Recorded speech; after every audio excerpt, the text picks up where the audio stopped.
All right, we are finally back for a gathering of fools. It has been quite a long time, and I've redone quite a few things. And we have Brandon from MMA Fool fame. Hello, how's it going? I'll try not to be as overbearing as on the MMA podcast as I am today. Try not to be a sexist. Yeah, well, that's only for MMA. That's only MMA. Yeah. Usually, I'm pretty liberal and try to be as not misogynist as possible. But okay, good. I'm glad you're working on that. You asked me right before we started the podcast, like how I learned all this. It's actually rolls right into Amanda, who I've been helping do her Be Kind podcast. I keep saying how she helped push me to do the podcast. Right. Well, we were at Valley Wine Cellar one night, and how long ago is this? Is this years? Yeah. Well, whenever I started the podcast, right before it, right? Yeah, but I kept just saying like, yeah, man, I really want to do it. I think I would have a real passion for it. I think I'd be good at it, but I need to just find somebody that can work all the equipment and do all the editing and do all this. You mean the actual work of the podcast? Yeah, and that's basically you just want to talk. And that's basically what she said. She goes, well, you might have to actually just jump in and learn that stuff yourself. She was like, because it sounds like you want somebody else to do all the work and you just talk. I was like, son of a bitch. And then, got me there. Like a week later, I bought all the stuff and taught myself how to do it all. Well, I feel like too, if the podcast, the success of the podcast is probably going to be a lot more proud of it if you actually do the work yourself. If you did the way you wanted to originally, if it blows up and you didn't do any of the work and you don't have that much stake in it, it's like, well, Yeah, well, and people have lives. So it's hard, like it's hard to ask them to go work, a 40, 50, 60-hour work week and then come do this for free. Yeah. My labor of love that I want to do, my dreams fulfill them for me in most of the ways I need to. Yeah, I couldn't have been more pumped to find Jacob to help do the behind the scenes. Thank you, Jacob. Thanks, Jacob. Who is here. We should be giving you a mic. I didn't even think about it. I asked him before the podcast. I'm like, "Do you ever want to be on the podcast?" Yeah. He's like, "No, I'll stick behind the scenes." So. Yeah, he does like to be behind the scenes, but I like him to have a camera or a microphone back there, just in case he has to chime in on something, right? Yeah. There was something. So my schedule for today, I'm exhausted. So we'll see how this goes, because I got off of work last night, came home, painted and drank till 5:30 in the morning, went to sleep. Got up at 12 and started setting it up for Amanda's podcast. And workhorse, right? Yeah. Well, and then it was supposed to be her and her sister, so I'd painted just enough of the room to accommodate that space. And then she was like, well, my sister canceled, and now I have 4 people coming on. And I was like, what? Like, first of all, I only have 4 total mics. Yeah. And luckily one of them did cancel, but now I was like, and now I'm looking. Should have brought me on earlier. You should have me 2 podcasts. Right. Like me and 3 girls I don't know, just talking about whatever. Yeah. That seems like a recipe for lawsuits. Probably. Restraining order be placed against me before the end of the podcast. So then, when I lined up the camera to try to figure out how to fit all these people on, because they were just going to sit on the one couch and it was going to be in this corner. I realized that I had to finish painting that corner in order for this to all work. So. It's been a hell of a day. You're ruining the aesthetic of the podcast. You're supposed to be like, yeah, the whole room's painted. Yeah, the whole room not just half the room or a quarter of it. The whole room is not painted. Actually, one of the girls on the podcast earlier, because the house is a disaster from painting, I said, please excuse the mess, while she went into the kitchen area to do something. And she was like, oh, it's all right. My husband, we dated all through college, and he lived in a frat house, so it's fine. And I'm like, are you just comparing my house to a frat house? That's not a compliment. No. I felt mildly insulted. I decided to let it go. But you'd rather her be like that than really judgmental, right? Yeah. That's better than. Yeah, it was definitely. I mean, I feel like she was trying to be nice. Yeah, it was a thought. She was thoughtful in saying that, right, to appease you and sort of make you feel good about it. Yeah. Was it weird having strangers in your house? Because I know you have the podcast. You have guests on, but. It seems to be most of them people already or familiar with, right? I've done a few with people that I met for the first time when they came in. Like Eric Burkheimer came in to talk about being sober and not rehab, but what's the word I'm looking for? But anyway, that journey to getting sober. Right. And I had never met him before. He came in that Well, he's day. a guy, so it's kind of like Yeah. yeah. Yeah. But like random girls, I'd be like, you know, Right. you gotta piss outside or whatever, because like I don't want you to go in my bathroom. It's not fit for women right now. So you know? what are you saying about my bathroom?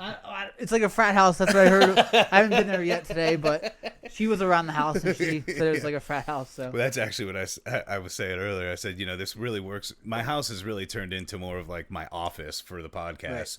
Like the other room over here is now also going to be just a studio, which is basically the dining room. And I said, no, honestly, my bathroom fits a lot better into the office bathroom than it does like, hey, I live here bathroom. yeah, it's very, very functional rather than like actually something that Yeah. you're gonna have dinner guests over or whatever for. Yeah, it's definitely not aesthetically pleasing. But I mean, at least though that it's like this is all hard work. You know, this is all your house isn't. It's not like you're just being lazy in this house. Yeah. It's all like set up for work and things you actually love to do. And that's a better testament to your character than like a nice house, I think, too. Yeah, well, Thinking about I'm it. also poor, so. Right. So you work with what you got. Yeah. All So- this equipment's not cheap. I Yeah, imagine. I actually don't even want to do a podcast, but it's the only thing that makes my lifestyle make sense. Yeah. It's like you have to keep rolling with it, or you're just gonna be a bum. Right, Yeah, right. If I don't roll with it, it's like, does he even pay to live here? There's Is he just- squatting? Cameras and TVs and random rooms in the house. It looks like I stole all this stuff to sell to a pawn shop. Isn't your mattress in your bathroom, right? Yeah. I thought so. Sticking out into the hallway, it doesn't even fit in there really, but I'm trying to figure out how to get a jacuzzi in the kitchen. We'll see. I think you can do it. Yeah, I can't get a fridge in there, but a jacuzzi might Baby fit. pool maybe could fit in there. Maybe a baby pool. It'd probably go along if you painted it. It'd probably go along with the house a lot better. But when I was in the Air Force, I threw a Hawaiian party that should have never been a success. Literally, all I did was we had like this, we had stoops like they have in like, they're metal stairs on the outside of the building and a big platform on one of them, Right. kind of like a New York building or something. And I put a baby pool on the big platform, and then I cut down branches from regular trees and just put them all over the place, and wore a Hawaiian shirt and put a cooler in the middle of the pool. how long did you have that up? Like, was it like? Just for that day, and it turned into about a 100-person party somehow. Do you still have the Hawaiian shirt? Is it somewhere in the house? No. I don't even know where I got that Hawaiian shirt, to be perfectly honest with Destroyed for evidence, right? It's evidence Yeah. of past Yeah. transgressions. So you. I have no idea what happened to that Hawaiian shirt. I have no idea where I got it. Military was a big drunken haze. I imagine for most people, not most people, but a lot of people, it is like that. But I mean, how much can you get away with, like, because I've never been in the military, so I don't know. Yeah. But how much can you get away with, like, drinking wise? Is there like time to do that? Like after you're, right? Well, especially for flyers, like if we're not flying, we're not working. So you're just like sitting around the Yeah. base, right? Yeah, it's just sitting around doing whatever, left to our own vices in the military dorms, which are basically like it's a bunch of college kids, basically. See, like in my head, you have somewhere to be every day and like have a job. Nah, I mean, like I'd say probably more than likely, I'd say like 90% of the military jobs are like that. But when you have a flying job, if you're not flying, especially for the first little while, if you're not flying, then you don't have anything to do. Then eventually they do give you some like kind of off shop. I ended up working in the mobility shop. I kind of ended up running the mobility shop as a senior airman, which was supposed to be a captain's job. What was that? What was the mobility shop like? What It's was making sure that everybody's ready to deploy at like a drop of a hat. So just constantly keeping their files ready, keeping our emergency. We have to deploy right now, cargo ready, Right. yeah, stuff like that. See, I guess like not being in the military, you kind of just like assume because you don't know either way. But it probably is dependent on your job in general and like which part, which branch you're in, and then what you're actually like, where you're stationed and where you're doing. So like in my early 20s, I thought about joining the Army, and I just wanted I wanted a cozy job. I wasn't gonna be like Yeah, on the front lines if I could help it. you of wanted an course. office job. Yeah, but like Yeah. I don't know. You don't know. I don't know if that's like even something you could choose. You know what I mean? Like, Yeah. do you choose that, or is that something that like, do you know when you like, oh, I won't be seeing any combat? Like, do you know that for certain? Yeah. You can get jobs where you won't see any combat. You might be in like a combat zone, and so I guess if somebody attacked the base or something like that, you'd see Right. combat. But yeah, you can pick a job where you're like, okay, I sit at this desk. Yeah. Yeah, and everybody leaves me the fuck alone. I know this guy in high school. If He you're in intel, you just sit in basically a bunker all the time, a very secure bunker. that sounds kind of boring though. Yeah. But yeah, this guy in high school, he got like a 35 on his ASVAB, and I think he like detonated landmines or something like that. Something really, something like really just like. First of all, that's not a very high score. Yeah, and it seems like maybe you should keep that guy away from explosives. Yeah, I don't know. I knew it was just like, hey, you're expendable because your score is so low now. Like you have no value besides like being Besides, maybe he blows up. Oh, yeah, well. We could sacrifice this guy here because he didn't get high enough score. But I took my ASVAB when I was 21 and I got like a 91 on it. That's real high. You pretty much could have had any job you wanted. Yeah. I probably scored like a 35 by this point because I've been out of school and not studied. But yeah, I scored like an 80 and I refueled planes in the air. Yeah, see, like then it was like I was married and going to school, then working. I was working like 3 to 11 and going to school at West Liberty. So like I wanted out of sort of the rat race of like school then work every day. But it just didn't work out with like my kid was already born by then, so like I didn't want to be gone for 2 years. I don't know how long you're gonna be gone for when you join the military, so it wasn't worth being out of his life, you know. Yeah, you would do basic training. Army might be. Ours was 6 weeks. Army might be 8 weeks or something like that. Who knows? But was basic hard or nah? Basic was my favorite part. I mean, it sucked to a degree. Yeah. But that's when we had the most camaraderie. Yeah, and it's probably if you approach it as like something that's like character building. You know, if it's something that's beneficial to your character and your health and, you know, sort of like getting regimented, I imagine that it depends how you approach it and like what you have to go through is like, you know, is it worth it for you? Probably, yeah. You know. Oh, it was definitely worth it for me. I was working like 3 jobs, two jobs usually, sometimes 3, and like just not doing anything. I was just smoking a whole bunch of weed and going to dead end jobs. Like, man, maybe one day I'll get a raise, but like the max raise I was ever gonna get was up to like $10 an hour. Well, yeah, the upper mobility in like certain jobs that you're stuck in, it's like just not there. Like it's just, you know, there's only so high you can go, and like the way to get there is so undefined that like what path can you take? You know what I mean? Like, is it gonna be a sure bet to stay in this job? And so like I imagine if you're facing that, the military makes more sense than most things. Yeah, I was working at Smokies. Cigarette shop in the back. You don't want to own that eventually. You don't want to. and then that guy definitely wouldn't have sold it to me. His wife wanted to murder me, quite literally. And then like working at Farmore. That's like a relic. Like the name Farmore in itself is like a blast from the past. I don't think they exist anywhere. It's like saying like I worked at Ponderosa or something like that. Except like, Ponderosa was around more recent than Farmore. Jacob, do you remember Farmore? No, he was Never heard of it. A child. Yeah, like a baby probably, right? Yeah, it was where Ollie's is. It was basically a grocery store. Yeah. I don't know why they called it Farmore. I don't even know if they sold pharmaceuticals. I have sort of like, it's weird being around this area that you grew up in because like I'll be driving around and like remember driving the same spots as like 7-year-old. And this like, you know what I mean? Sort of like a flashback to being a child in this area and like being around and how it looked and sort of seeing the world through this eyes. And it's weird to like recollect on, you know, on those memories, but like, I don't know. It's a pretty nice area in general. It's not like this area is terrible. No. I feel like it gets a bad rap in terms of like. It does, which is crazy to me. They're like, "Oh, downtown is so scary." Like, go to Chicago for a week. Yeah, there's no one even down there. When I go down there, there's no one even downtown. Like it's very vacant. Or I'll see like Franny's like walking around. Like you know. I was actually talking to somebody from Weirton, and I was talking to her and her daughter. And her daughter doesn't really ever come over to this side of the bridge, I guess. And she literally just thought like all of Steubenville was like crackheads and gang members. And I was like, what? Like, there's like a couple of blocks of that, maybe. Yeah. and like it's very apparent which areas are like that. And like not to make it a race thing, but like I see mostly like white trash. Like really, because I mean, if you're prejudiced and you're the idea of like black gang members in the area or whatever is in your head, it's mostly like white trash downtown. I see. You know? I'm more worried about the white trash people.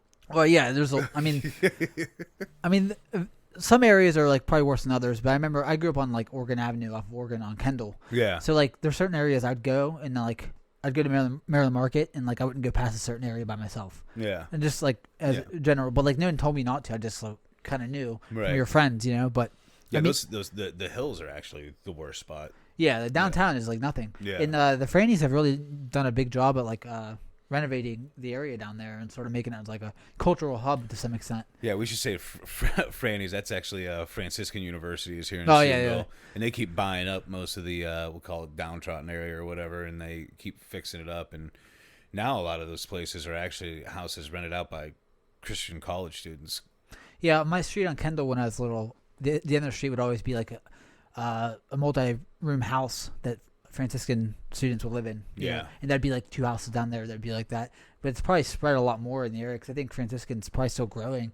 I think it's like the second biggest like Catholic college in the United States besides Notre Dame, if I'm not mistaken. Because I went there like 2 semesters when I was younger. But how just to switch lanes here, how excited are you for fights this fucking weekend?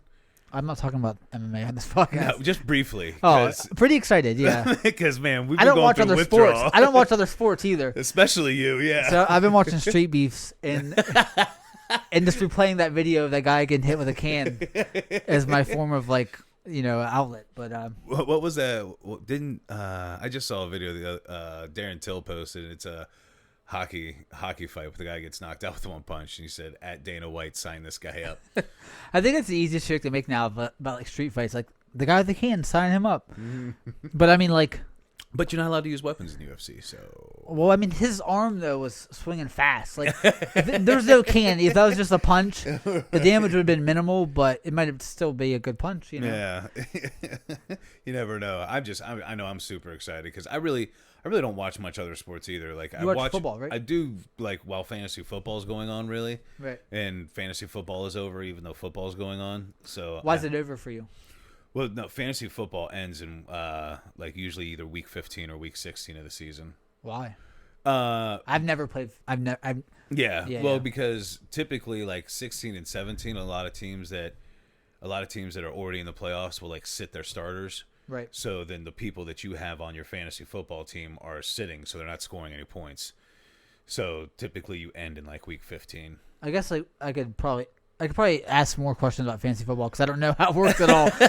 But I'll just say, oh, okay. Yeah. We probably have other stuff we could talk about, like the country being on fire. No, fantasy football is probably a safer subject to talk about right now. Just because obviously what's happening in the world today is, especially the last few days. It's crazy, and the comparisons people are drawing are crazy because, basically a bunch of right-wing conspiracy theorists rushed the Capitol. Right. And they were amongst a larger rally. Like it wasn't just that group there. It was more people there, but certain people formed in a smaller group and rushed the Capitol, it seems. Yeah. A decent amount of people too, and like you see the pictures now. I don't even know if that one picture is real. Did you see the picture where there's a blow-up doll in like the president's chair? No, I didn't see that. It's hard to know what's even real. Like, right. Is that a real picture? Like, did they make it into the Oval Office? And one of my favorite, Jacob's pulling stuff up on the screen here for us. One of my favorite memes that I've seen through the whole thing is it says the defense budget is $11 trillion, and these guys were able to get into the Capitol, and it's this guy wearing like this, I don't know, buffalo raccoon shaman hat. Yeah. Shaman hat, and he's standing at like the speaker's spot, yeah. like posing up. Well, I've seen conspiracies about how they even got in there. I've heard this, like the cops let him in, and it's hard to know, like in terms of sources, I don't know what to trust in terms of the actual story about how it went down and why security was so lax at the Capitol. But I did hear that like some of the cops were like taking selfies with the people and stuff like that, and then you hear that like a lot of cops and different people were actually like in with the group. But then you hear like there's Antifa, like. Yeah, well, they're claiming that main guy that was wearing the goddamn headdress is Antifa, and he's a known QAnon guy. Yeah. Like, and they crop pictures of him. Out to like make it look like he was at a Black Lives Matter rally. Yeah. He was there. He was counter-protesting it. He was counter-protesting it. Yeah. Look at him. Like, I hate everything that guy stands for, but he is amazing. Yeah. And like just as like a public figure now. Like not even like what he represents is despicable. Yeah. But like QAnon stuff I can't. Yeah, like it's weird how like I can't, like when you meet somebody who likes Trump and then it's like, well, I really want to know how much of that sort of ideology you buy, because I feel like there's certain levels of like depth, and like being someone who's more liberal on most issues, it's like there's no really depth to like, I don't think there's depth to my insanity of like a liberal. Like it's just like there's certain issues and policies I want and agree upon, and there's this like shit that's dumb to me that's liberal too. Yeah. There's a lot of like the cancel culture. It's like, well, I like of two minds about it. Like, well, if you do something shitty and somebody calls you out on it, that's not being canceled. And if you get fired from your job for doing something shitty, is that real? I think that one's real. This is from, I think he got this from a legitimate website. There's just a guy sitting there drinking whatever, sitting at the. But like, what was their plan? Like, what was their plan to like? Once they got in there, it's like just walk around. I think it was just to delay the election process that they knew they were going to lose. That's why I don't understand like why it'd be Antifa, because why would they want to disrupt a certification ceremony, right, or whatever it's going to be, over something that they wanted? Like, you want that to happen, right? It doesn't make any sense for it to be Antifa. Like, it's exactly what they want to happen, right? They're like, oh no, just to make the Trump already makes himself look bad, right? They don't need to make it look bad. No, they don't need to make you look bad. They've already won, right? And also too, like, somehow Antifa are. What the fuck is that? It's a Confederate flag. No, that guy sitting on the one of the riot shields. What is he wearing? Where did he get that? I recognize that shield though. That's on Antifa.com. They sell those. Really? Yeah. No, the shield is from Antifa.com. You could buy a shield. The MAGA, they have MAGA gear. MAGA, like a certain part of the store. Yeah. Shut the fuck up. No, I'm joking. Yeah. But you're just gonna buy into these conspiracy theories. You're gonna have people all fucked up. Yeah. That dude looks like he found some part of it. There's a guy on the screen. Jacob, where are you looking this up at? Washington Post. Nah. You can look at pictures that happened there. This guy is sitting on a couch in the White House, I'm assuming. OAN's the only news source you can trust about this stuff. Here you go. So he looks like he found a museum part of this area and stole clothes off of what could only be a caveman. He's wearing furs. He has a walking stick. What's on his head, Jacob? That's a scalp of a policeman. Oh wait, no, I don't know. It's a fox. This is that guy, and he's wearing a police vest. Oh yeah, that's the guy that I see memes about him like being on acid. Really? Yeah, I've seen him like. He looks like he's on acid. But it's like to the left of that guy, for people not seeing this, is a Confederate flag. Confederate flag, out. And you got to wonder, like, if you believe in Trump and you like Trump, like, is it weird to you that also people who like Trump have brought a Confederate flag into the Capitol? Like, is that would that be alarming to somebody who is a staunch constitutionalist and a staunch American? Yeah, is it weird to be a patriot, quote unquote, and be rocking a Confederate flag since they literally tried to secede from America? What's your relationship to people that believe the same thing as you and also fly Confederate flags? Or I've seen somebody with like an Auschwitz shirt, in the Capitol, and it's like how can you reconcile that part of your ideology, how those come together and like in your mind, like, do you just say, oh, those people are nuts, I don't like that part of it and I believe in the other parts of it? But then you got to wonder why those people also believe the same things you believe in, Yeah. Well, I think the biggest problem we have today is people love to live in echo chambers, and they don't like to listen to both sides. Yeah. You know what I mean? Like, they're just like, okay, I'm Republican, so I'm only going to listen to Republican viewpoints. Right. And some of them go so crazy, they end up listening to crazy QAnon people, and every YouTube video that is made that agrees with them in some way or fashion is absolute fact, without doing any research. And also, same thing with the left. Yeah, it's both too. But like, for me though, personally, like, there's nothing that Biden could do whatever, and I'll just judge that. Like, if he gets in trouble or if he's being shitty, I don't care about Biden. Like, I just don't care enough about any certain politician to be that on board with somebody in order to burrow down deeper with my love for somebody. Like to have like the love for President Trump was almost more than the office itself or the country itself. Right. It's like you turned him into your own personal hero. Right. And that's like, more really, weird. Yeah, to me. That's the weirdest thing, because really politicians, like, they don't really care about you guys. Yeah, and the more you know that, the more you sort of like keep that in the back of your mind whenever you vote, whenever you watch political discourse, any political theater, and you treat it as theater.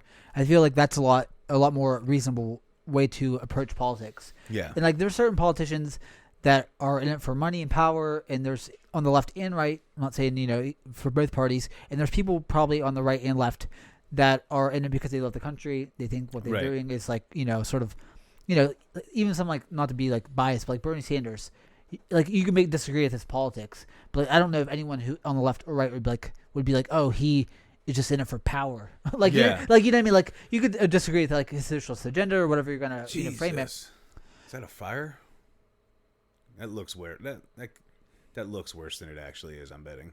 Yeah, the angle in itself Yeah. is making it look like the whole thing's being exploded or whatever. Yeah, I think Bernie Sanders might be about the most honest politician out there, to be honest with Yeah, you. and like I said, you could disagree with somebody, but like, and I'm not as familiar with like guys on the right, but I'm sure there's people on the right that also are their version of Bernie Sanders where I disagree with the policies, but like I would never question like, oh, this guy hates America or like just wants to be in it for power or control or money or whatever it's going to be. But that's my thing. Like people ask me like if I'm Republican or Democrat. I'm not really sure because there's things I like about both sides. Yeah. You know what I mean? And I think people pigeonholing them like that is terrible.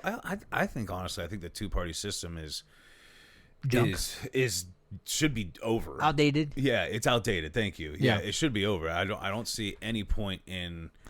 I don't think the two-party system helps us anymore. Like it was built for a country of how many people? Like whatever million or whatever it's going to be. Yeah, whatever, a few million, and now we're like what 3 billion or something absurd. Right. Like it doesn't.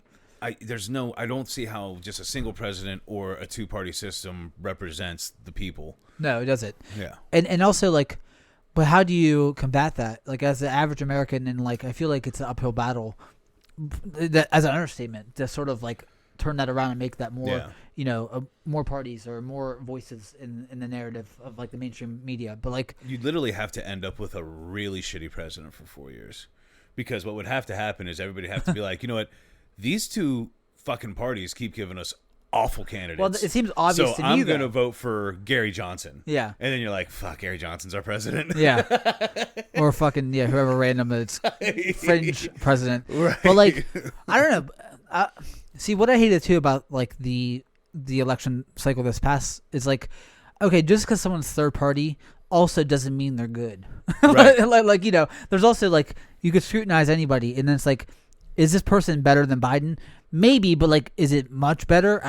It doesn't seem that much better too, Well, it cracks me up how mad people are about Biden getting in office. And like really with Biden or Kamala Harris, I think for the most part what we're going to see is a lot of change nowhere. Right. And it's just going to be a lame presidency. Yeah. And like, it seems like it's going to be, well, they have the Senate now. So I guess things. It is kind of crazy. The Democrats hold everything, right? Yeah. That's fucking wild. But I know that they in the Senate they have to get, it's like tied with Kamala Harris being the tiebreaker in the Senate, I believe. Yeah. So they have to get a lot of Republicans on board too, because not every Democrat will be on board with every policy. But still, it's been like a long time since that's happened, right? Yeah, and that's what I understand too about like the Trump narrative now about how the election was like fraudulent. Like you've had the whole government to yourself for 4 years. Yeah. So how does the Democrats run the election process behind your back and make it so fraudulent that you have no chance of winning? Well, like, how inept are you? Like, how inept do you show yourself to be to everybody then? And unfortunately for the Republicans, like, I don't even know who I really truly wanted to win. I didn't like either option at all, but at first I thought things might have been a little fishy, but then you you fully go on and you read, and no, I didn't just listen to CNN. I've not watched CNN literally since maybe Obama's presidency, like maybe back then. I don't even have cable. Right. But they, there's just no evidence. Like every court they took it to is like, guys, we don't know what you're talking about. Yeah, and like then you have to sort of frame the judicial system as being in on it, and then then it's like, well, what part of the government do you trust? None of it. Well, and didn't they go to the Supreme Court? And isn't the Supreme Court kind of Republican? Yeah, it's mostly Republicans instead of Democrats. So, come on. Well, I guess like then you burrow down deeper and say, well, the deep state or whatever, it's like there's no end to just piling on conspiracies about everybody being distrustful besides Trump. So you're in QAnon is what you're saying. yeah. They're all fucking trying to take Trump out. They plucked him from The Apprentice. They plucked him from The Apprentice to lead the revolution against the deep state. And it's just like, I don't know. Trump, though, to me, it seems like, either he's like the biggest con man and there's no depth to him, it seems like to me. It seems very surface level about his thought process. Yeah. And I don't know. Obviously, you can't know someone's inner thoughts. But it just seems like the way he approaches any sort of topic, it's like very just knee-jerk and emotional and sort of like, volatile, So it seems it's weird that like I see people online and I've seen like posts from Parler of like people saying like Trump is like playing the long con and this is where he wants people to this is where he wants it. He wants the election process to be like this. I'm thinking like who like fucking how long has he been fighting the deep state? Like how do you think his life has been to the point where he could do this now? Like so he just was some business guy and then what happened then? And like, how much do you think he's been fighting the deep state the whole time while making the kind of money he's been making and rubbing shoulders up until he ran for president? He rubbed shoulders with nothing but Democrats. Right, he was friends with like the Clintons and stuff like that. Yeah, he was listed as a Democrat. Yeah, and like I don't know, it's a weird conversation you could have whenever you sort of talk to people about it because it's like talking about like Biden's a pedophile or it's like well I mean. If he's a pedophile, fucking lock him up. I don't care. Yeah, lock him up. And like, but fucking like, kill him. But like, Trump has a lawsuit of raping a 13-year-old. So like, So what kind of cognitive dissonance can you have? And I'm not. Yeah, because I think we should both be clear. A lawsuit doesn't mean that's true. It doesn't mean that's true, and we're not saying it is true. We're not trying to throw conspiracy out here, and it may sound kind of like we're just trying to bash Trump. And neither of us are fans of Trump, but that's really not what's going on here. We're trying to dig into the mentality of the people that follow him, right? Because they'll blatantly ignore things. Like literally, I was talking to a friend about when we were talking about the pedophilia thing. Yeah. About the Hollywood pedophile rings. Right. And they were like, because everybody was for a while was like, fuck Tom Hanks, he's a pedophile, and I'm like, okay, why do we think Tom Hanks is a pedophile? And like, so I start looking into it, and it's like, well, because he got COVID in Australia, and I'm like, that makes him a pedophile? Yeah. They're like, well, if you look at how his genes look, right there, he's obviously wearing an ankle monitor, so he was arrested for pedophilia there. I'm like, what? Yeah. and then so his I believe it's his wife that is from Greece, and Greece, because he like when they went through all their troubles, he donated a lot of money and he did a whole bunch of stuff there, and his family goes there every year for vacation. He's fleeing the country. They gave him an honorary citizenship, and they're like, see, he's fleeing the country, that's why he got that citizenship. Like, no, he's not even moving, and he's literally just sitting around his house like being sick. Yeah, like that with COVID or whatever. And he never moved to Greece. They gave him an honorary citizenship because he did cool shit for them. Yeah. And he goes there all the time, and he's a celebrity, so they thought it would look cool for Greece. Little did they know that they were going to be labeled as pedophile hoarders. Yeah, but it's kind of fucked up when you think about. Well, hold on. So listen, accusations. Oh yeah, it's crazy. Because everybody was like, yeah, fuck Tom Hanks. I'm like, that seems like an all right guy to me. He's a good actor, too. Yeah. So that's the evidence against Tom Hanks being a pedophile. Right. And then they completely ignore the fact that Donald Trump used to hang out with Jeffrey Epstein. Nah, he was just trying to take him down. And 20 years ago. And during this time, he also owned Miss Teen America. Right. Which isn't weird for a 60-year-old man, like or whatever. So where would be the perfect place to maybe pick up your victims? Yeah, maybe Miss Teen America. And he openly admitted to those pageants, like going into the changing room while they were changing, not caring about their like privacy. Now I'm not saying Donald Trump actually did anything, but if I'm gonna look at those two stories and say which one has higher coincidental evidence, it's Donald Trump more than Tom Hanks. Yeah, it's just like about being biased. Like I said, like it goes back to the like not upholding these people as anything besides people. Like if like everybody has some level of dumb shit. Probably most guys probably have something that they haven't been proud of, or whatever, and it ranges from okay and acceptable to like despicable and debate or monstrous or whatever, but like the idea that every like Hollywood celebrity is a pedophile, like what kind of fucking world do you think we live in? Right. That all these people that actually have a deep-seated pedophilia fetish or like mentality get famous. Like now, do I think that it's highly likely that there is some sort of pedophile ring or just bad people ring in Hollywood? Yeah. I mean, like, if I had to put money on it, I can't prove it or whatever. Yeah. Would that surprise me? No. I also believe there's one in the Catholic Church. Yeah. Oh, wait. Yeah, so what do you do about that? There's a lot of evidence there. Way more evidence. If you had to... Like actual evidence. Yeah. Like people got arrested. but it just, like, I don't know. It's just, like, percentage wise, how many people in the world are pedophiles? Because a pedophilia isn't like, it's not something that it's just like flippant. You're not a flippant. You don't become a pedophile. I don't think so. Yeah, it like, doesn't seem like something that would happen randomly. It seems like something you have an issue with. It's something that's like deep seated and probably is like a mental thing. And there's people out there that are pedophiles that don't act on it. And there's people, I'm not saying that that's good. It's obviously, though I couldn't think of a worse way to be in the world is being a pedophile and not acting like, and not, having an outlet. Because I'm not saying you should have an outlet. Yeah. There's no healthy outlet for something like that. You can't even. Yeah. It's not like if you have a foot fetish. Right. And you just like get a girl to like send you foot pictures or whatever. Right. That's like legal and nice, and the sort of consenting. Yeah. So you're basically what you're trying to say is like the people's brains are broken. Yeah, and it's and some people are probably trying to fight it. Right, because they understand it's fucking disgusting. It's monstrous. Yeah. And how do you? I mean, just go get fucking chemically castrated, I guess. But like, I probably would if I had those desires. Like, fuck me. Yeah, don't even have a sex drive towards anything. Just give me a fucking lobotomy. And then like you just gotta think how many people of those are famous. Like it has to be a low percentage because right. In Either general, way, it's all low percentage. Right, and like maybe like a handful of Hollywood people maybe are pedophiles. And they're powerful and they can do what they want and have their selections of whatever girls, and that's awful. But like I said, if anybody that I liked, musician, actor, politician, anybody that was outed, I wouldn't burr down and be like, he didn't do it. Like if there's credible evidence, there's credible evidence. I don't care about who you are. It's disgusting. I've disowned actors for shady shit. I've comedians. It doesn't matter who you are. If you're a reasonable person with like any sort of moral guidelines, you could easily say "fuck this dude" and then or woman. Right. And then you compare that to the people who do idolize people like Donald Trump, and you're like, how are you just so bored down on that? It's crazy. Yeah, but then let's get into the conversation of like, say, Michael Jackson. Like, well, how would you? I mean, like, I don't know. It's just like R. Kelly. Is he? Well, R. Kelly's probably different than Michael Jackson because at least that seems more. I mean, like, I feel like Michael Jackson's issue.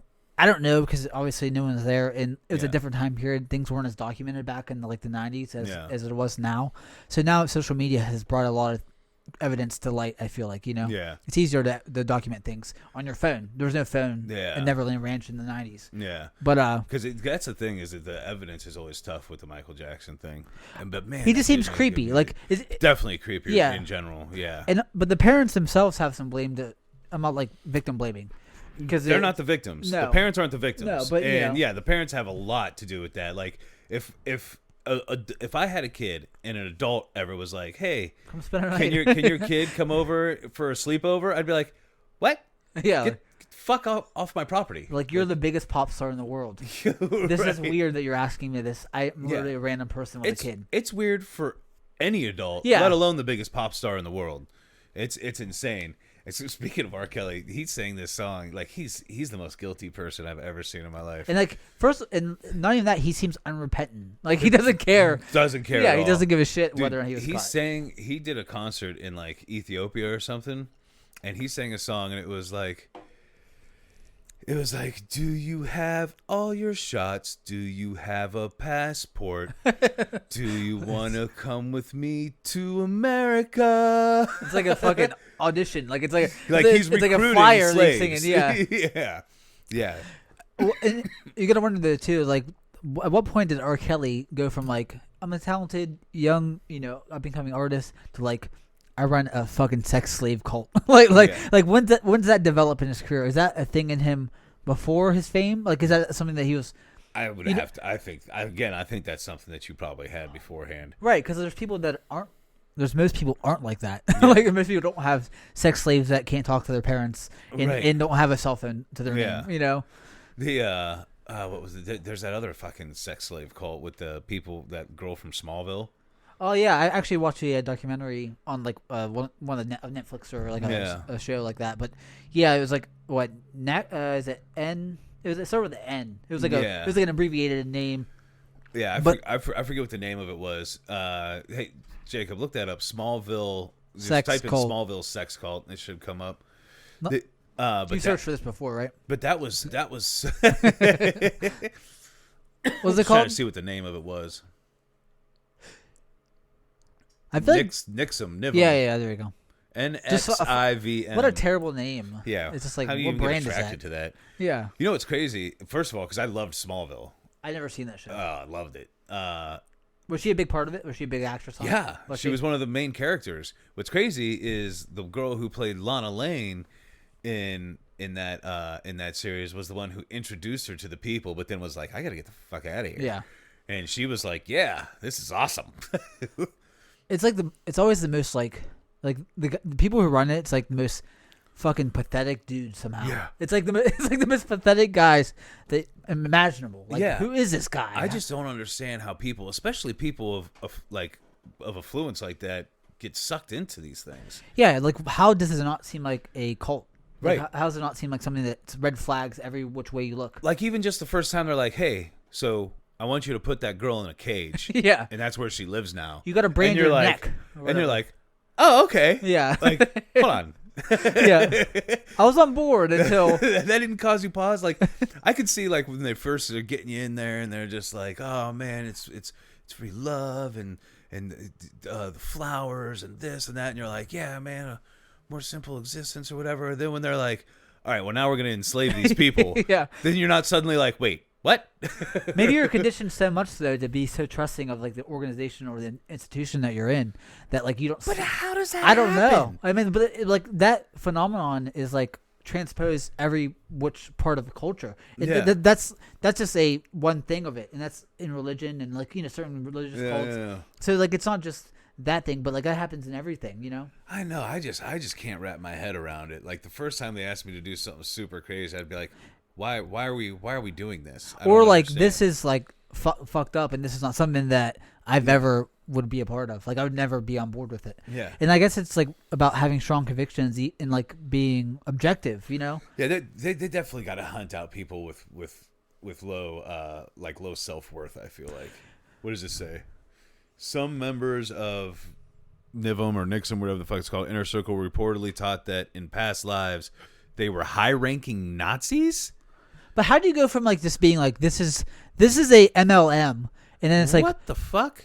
But like, how do you even introduce? Hold on, I was to say first of all, that's Barbara Boucher, and that's incredible. Or it's either that That's or a cool Boucher. Was reportedly the reincarnation of Holocaust architect. What? While Nancy Salzman was supposed. I like how it brings up his head. Well, yeah. While Nancy Salzman was supposed to be the reincarnation of Hitler, and who signed up for this shit? But like, claimed to have been a leader of anti-Nazi partisans. How does it get like? Wow. How does it go from this like this is a self-help organization to like this is metaphysical and deals with reincarnation? Like what jump is there? Like you know what I mean? Like at one point it's just like this will help keep your life on track or whatever. Or like all right, we have access to like fucking metaphysical time travel. Like it just is like a big leap of like imagination of like. What is this now? What am I in? When you start thinking like this is fucking crazy. Yeah, like and also I don't want to be a Nazi. No, it's good. Like just gonna throw that out there. Like why? They were bad people, right? Yeah, history That's doesn't. History kind of frowns upon Nazis. Is that right? in the balls though, the balls of the people making it up. Like yeah, if we just tell them they're Nazis and they buy that shit, like you know, like and they're okay with it, like. It has to be a joke, right? Like the worst people imaginable. You're a reincarnation of, and you're okay with that, right? Yes. Yes. Okay, we got them for sure. This is definitely like. Do you think they started with like just like little things like? You seem like, kind of nice. Hey, you're a descendant of a Greek god, yeah, or something. I'm trying to think of something real small. Yeah. I'm trying to think of something real small and just like throw You something knew small it. out there. And they're like, are they going to believe that? And they're like, yeah, I believe that. Like. I invented Doritos.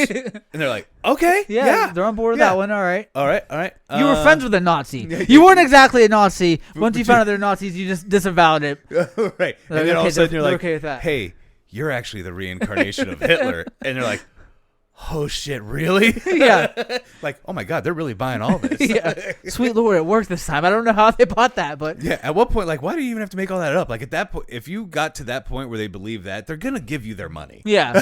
Like, you didn't even have to go that You far. can say anything. You were just getting cocky. You're not actually even a reincarnation of a Nazi. You're just actually a Nazi now. Yeah. Okay, I'm a actually, Nazi. At that point, you could actually just say, like, hey, man, you were actually put on this earth just to give me your money. Yeah. And they'd be like, yeah.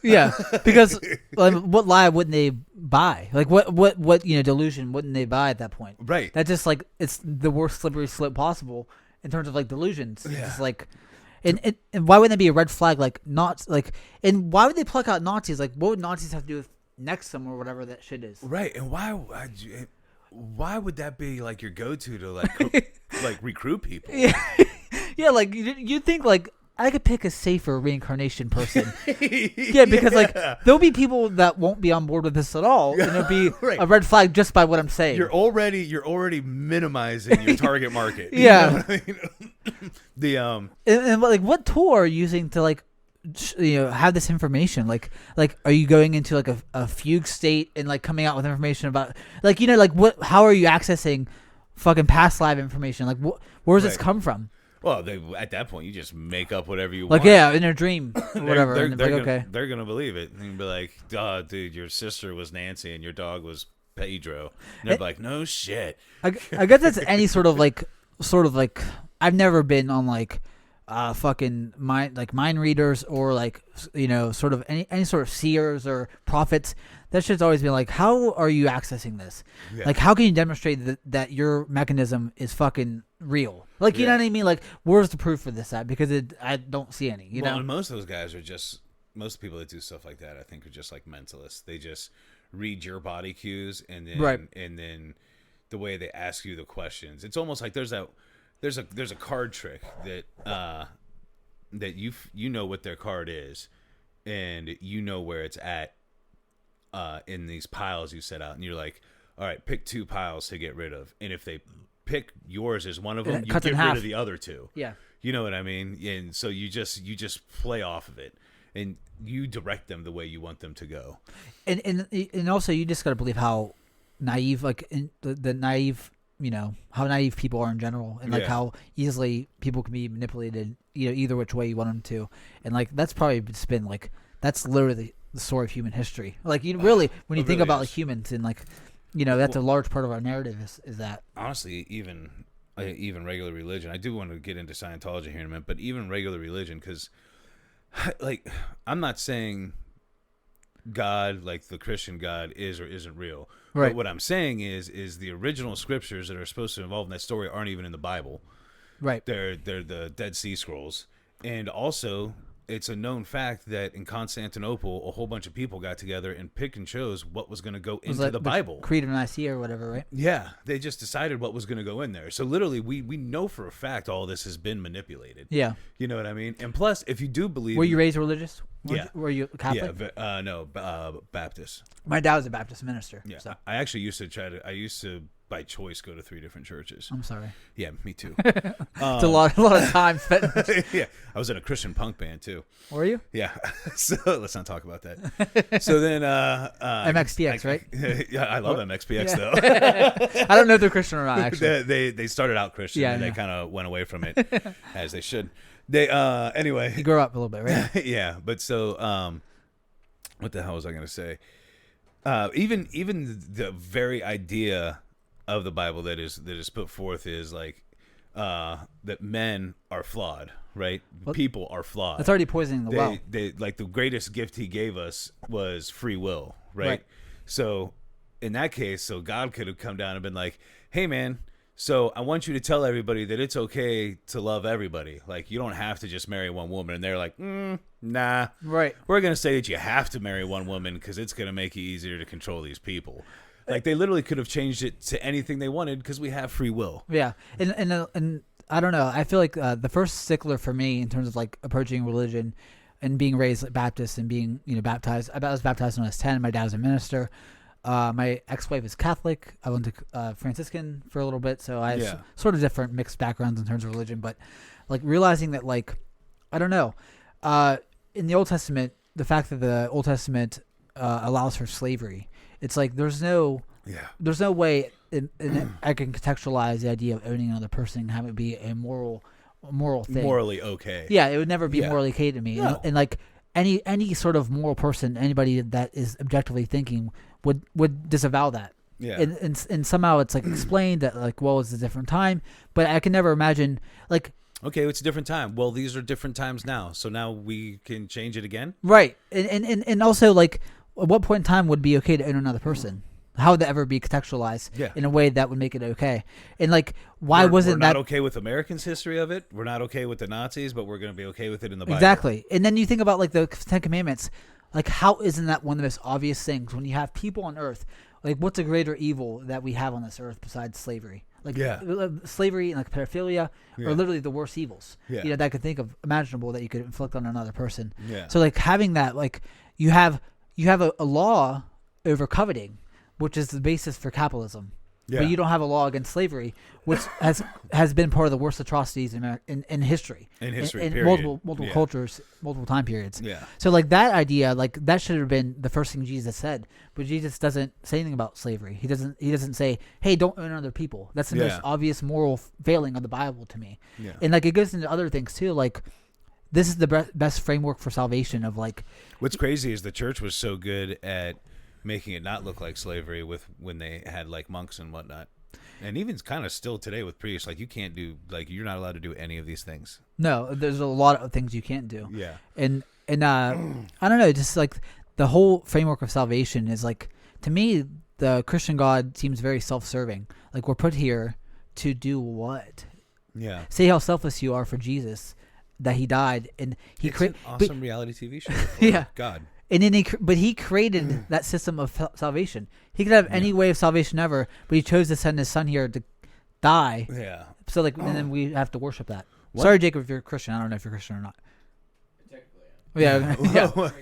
Right. Yeah. I mean, I feel like that's a lot of people though. I feel like whenever I ask somebody if they're Christian or not, it's like my mom is Catholic, but like she's Catholic just because she went to a Catholic school. She's not. She doesn't practice it or even really. There are multiple, like a lot of good things about having the Christian faith.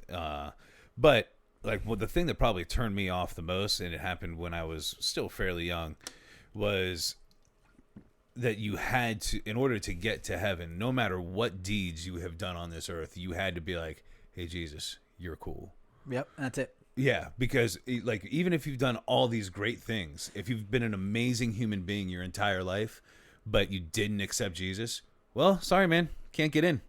Like, Right. what are we talking about? Because what struck me with that was my dad, because my dad may have been the best person I've ever known. Right. Like he literally tried to make the right decision, the good decision every time. And you know he that paid his for character everybody. was as good His as character they is come. better, as good as they come. But because he was never going to accept Jesus Christ as Lord and Savior, he's either stuck in whatever they call limbo, or he's going to hell. Right. Like, what sense does that make? And also, if you But were this Christian, guy that I know is a piece of shit, He's but has going- accepted Jesus as his Lord and Savior, so all his piece of shitness is forgiven. He Right. gets to go to heaven. well, and What? that, What and are we that- talking about? and you got to think too, like Dave, if you're a Christian, and this is something that I've always thought of, and like I've tried to sort of talk to people about it. If you're a Christian and that you do accept your, God as Lord and Savior, and you go to heaven, and your dad didn't, how would that be heaven for you if your dad's burning in hell? Yeah. Like, how would that be heaven for anybody? That would mean that this life we live doesn't have any sort of ramifications in the afterlife, and that these relationships that we make mean nothing because certain people they'd have to be in heaven with me for that to be heaven for me. My dad for sure would have to be in heaven with me in order for it to be heaven. Yeah, it would. If he's not there, I'd be like, "Hey, where's my dad?" Right. Yeah. And the whole system, like, it's just like it falls apart when you scrutinize it in terms of like how we live this life and how we ascend to another life. And first of all, and like that's not even to say there's no good evidence for all the shit even being true. Like that's not even. It's just pure faith based. It is, and like faith is when you don't have a good credible evidence to believe in something, you appeal to faith. Yeah. And faith is not a reliable mechanism for truth and actually reliability. And like I can understand why people would appeal to faith, but it just never was good enough for me. So like I just could never buy into it as much as I should have, could have, as a youngster. But I think some people end up falling into religion at an older age because without religion, there's so many questions that they can't answer, and it scares them. And they need answers. Yeah. Yeah, you know what I mean. They're like, well, then what's the point? Like, what happens when I die? You know what I Right. mean? So they get scared as they get older, and they're like, man, we gotta get on this religion stuff. And it's easier, but like, it's okay to say I don't know when you don't know. Yeah. When someone asks me if there's a God, I don't know. I've never seen enough evidence to believe in a God, but I don't know. Yeah. But my default position is probably atheism because I don't buy any God claims. I don't know. I'm not saying there could be a God, but like if there is a God, like God would know. If God knew and was all knowing, He would know what I would find as credible evidence and what people would find as credible evidence. But I think the theory on that is that God wants you to believe in Him, not Him be proven. But that doesn't make sense to me. No, like why it's weird to me too. Like why would you have a veil over between you and your creation, and like for what? Like what's the end game of that? Yeah. You know what I mean? Because like how can you justify that? So you're going to say, I know what credible evidence is. I'm not going to give it to you. I'm going to have you appeal on faith and punish you whenever you are trying to be objective. So like how does that make sense? Like so you're punished for actually having logic and instilling logic in somebody and having them use it. Yeah. Because I mean it's all logic based, and there's a bunch of logical fallacies that come with accepting a God claim based on faith. It just breaks down in terms of logic. You know what I mean? Yeah. That there's not enough evidence, and like you could do the infinite regress and say, well, something has to come from nothing, and nothing can. If you go all the way back, there has to be an origin of the Big Bang. But then like there's a time period where we can't access as humans, and it's okay to say I don't know what happened at the Big Bang. I can't access that time period before the Big Bang, right? To investigate that. Yeah. So like to fill that in with God just doesn't make sense logically. You know what I mean? Yeah. Well, I think I'm disagreeing with you. To me, science can only take us so far, and at some point, I have to believe that there is some sort of higher power. I just don't necessarily know if it's the Christian God. Oh, there's no way to link. Even if you found something scientifically that would be out there pre-Big Bang, in the cosmos, or whatever way you're going to explain it, there's no way that links to any certain religion ever. Yeah. There's just no way that links to that. Yeah. And I'm not saying that like there's nothing out there, but I can't. If we can't access it, I have to just you have to go by what you can access. Yeah. And that's your decision to go off of faith to some extent. Yeah. That's why, like, for me, I think my whole mission in life has become just to be able to go into facing death with more curiosity and intrigue than fear. Yeah, well, because it's gonna happen. Yeah, and because that's literally like my dad was so at peace with how he lived his life that literally like a week before he passed away, he told us he was excited To die? Yeah, he was like, I can't really wait to see what's next. Right. I'm like, what the fuck? I mean, that's kind of sad. And no religion for him. Like, he wasn't like, okay, I believe in God now. He's like, oh man, I just can't wait to see what happens from here. And life's like, fucking hard, man. Life's hard. You need a little break sometimes. Yeah, seriously, you think about it, and like it's I rough. hope for reincarnation. I mean, like I hope for something, but I don't expect anything. It's just one of the things where it's like you expect the worst, but like it wouldn't even be the worst because it's not like I'm alive to experience non-aliveness. And who doesn't like sleep? I wasn't waiting around to be born. Like, oh, fuck, when am I going to be born? So like, I imagine it's the same non-existence. You would think you would have no conscious of it. Yeah, and that's fucking. It is what it is at that point. Like, what are you going to do about it? Right. And I can understand why people would be afraid to. Like, I'm not saying I'm not afraid to die. That shit's scary, and like death is always hard. And even as like objective as you can be about like death, it happens to everybody. It's like, well, fucking, I care about people, and I like seeing people, and I like being part of communities of people. So I like talking to people, right? Like even strangers. Like, please let me talk. Some to of them. Yeah. Well, depends on what they say. I like talking to strangers, but then sometimes once I start talking to them, I'm like, I gotta get the fuck out of here.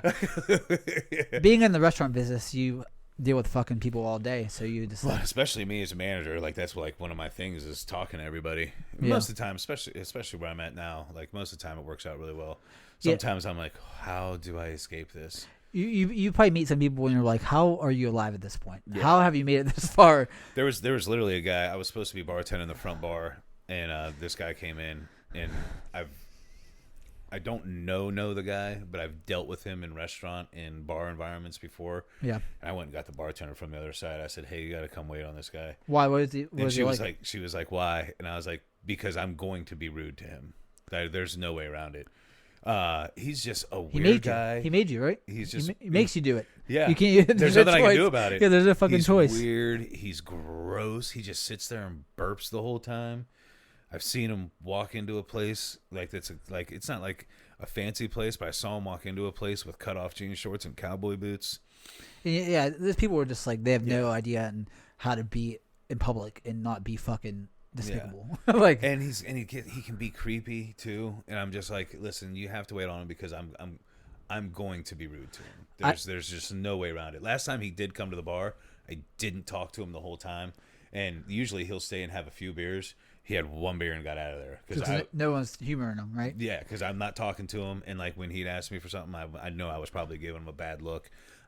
And I know that's not really okay, but I don't know. If You're I a human though. You're a human though. You know what I mean? Well, and if I owned my own place, I probably would ask him to leave anyway. Well, I think there's a gross misunderstanding about the relationship between like a business and like customers. Just because you're a customer doesn't mean you have a right to be however you want to people. Yeah. And like it just in general, you don't have that right to be rude or be gross or be creepy. And like I don't know, I was a server for forever, and you know that, but like yeah, you just see it all the time, and there's just people that like, dude, get the fuck out. Like I don't care about your $9 of your whatever and your tip towards the server. It's not worth the atmosphere being like this with you here, Yeah. The best is when they're rude and terrible like that, and then they leave you like $5 on a $100 check. Like, that's not the best. It's not the best. You know what I mean? Yeah, it's the worst. But it's like, why did I even put up with this? You know what I mean? Like, god damn it. I always I try to over tip now. Oh yeah, I always do. Yeah. Like the minimum you're gonna get from. And I actually 20%. go out to eat less because of that. I know I have to seriously nothing against restaurants, but like when I can't help but over tip. Yeah. I don't eat out as often, because it's like I'll leave even takeout. Like if I get like $35 meal for whatever, I'll fucking leave $10. Yeah. Of takeout, and it's just like I can't help it. Yeah, well, that's even with me. Like it's crazy to me to leave less than $5. So if I go somewhere and get one beer and it's $2.50, I'm leaving $5. Yeah, and it sucks. It sucks having that in your brain that these people like you just have a camaraderie with like restaurants and people that work in that industry. The worst guy I've seen, I worked at King's, and like he was this like gross slob trucker guy, and like he literally was downing Pepsis, and I was a server, and like he was eating a burger with like ketchup and mustard and wasn't using a straw, so every Pepsi refill had fucking caked on mustard and ketchup, dude. And I just wanted to throw the cups away. I would have got a new cup every time. Yeah, I was, and I was just like, I didn't want to touch it, but like, dude, like that's literally the worst way to be at this point. Like so gross. And like. I guess King's though. When I worked at King's, I'd see it was all truckers, and it's just like my uncle's a trucker, and no, we have the a dog got jailbreak. No, the what the hell was I gonna say? I want to get to Scientology real quick too, because to me that's the craziest fucking one. This guy literally made it up. The guy, for sure made it up, and he literally wrote more fiction novels than any other human ever. If that's the same, like how would you buy that? Also, this guy made this religion up that sounds just like one of his fiction novels, many of them. Yeah, and also he made up fiction novels. Like how do you not see that correlation? Yeah, like, and then how did the government be like, you know what, they should be tax exempt, and they're powerful as shit. Powerful as shit. They own property all over the fucking world. It's really crazy. And Danny Masterson, the guy from that '70s show, I don't know if you heard about this stuff, but he's like accused of like multiple rape cases, and like he's being covered up by the Scientology, and like I just don't see how they have that much power. Like who the fuck is? I don't know any Scientologists in this area. I knew that Pittsburgh used to have a Scientology center in Pittsburgh. Yeah, I don't know any Scientologists personally. The thing is that they're all affluent. Yeah, they're all rich and they already. You know what I mean? They specifically target the wealthy and the famous, and so that they have that influence. Because I don't think they're numbers have grown in who knows how long. I think they're actually dwindling, but they still have so much power because they have so much money. Yeah, and there's definitely a like economical barrier to joining. Like I couldn't just join. I don't have enough money to, or I could join. But I'd be a low level peon. Like you'd be a low level peon. You wouldn't be allowed to do things. Right. You know what I mean? They make you. You'd be living on basically a base, and you wouldn't be allowed to leave it. But I know that. What's appealing about that? No, whenever you get higher up, I think you get access. Like I think you have to be a certain level to even be access to like the fucking core tenets of like Xenu and stuff. Like I know that people like lower have no access to that information. Like you can't just. It's not like the Bible where you can just like pick it up and read it, and that's what the text is. And that's what you actually believe in, and like you could study it. This is like these are all these trials and tribulations I need to go through. And I need to be in this thing for this many years before I even fucking know what the fuck's going on. Like how's that even?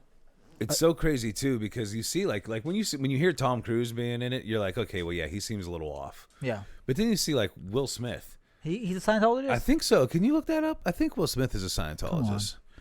I think he is, and that seems crazy to me because he seems like a normal, pretty cool guy. Yeah, I mean, you know, it seems like it. Like, I don't know, I don't know him from whatever, but he seems like his brain wouldn't be that broken to join Scientology. Yeah, while he looks that up, I'm gonna put her away because that clanking is gonna be on the mics.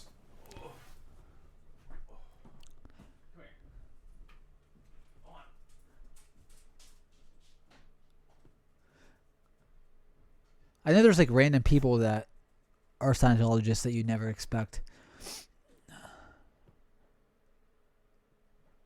What did that say, Jacob? Squash Scientology feud. Well, so what's the lowdown? They are. Not? That's good. Okay.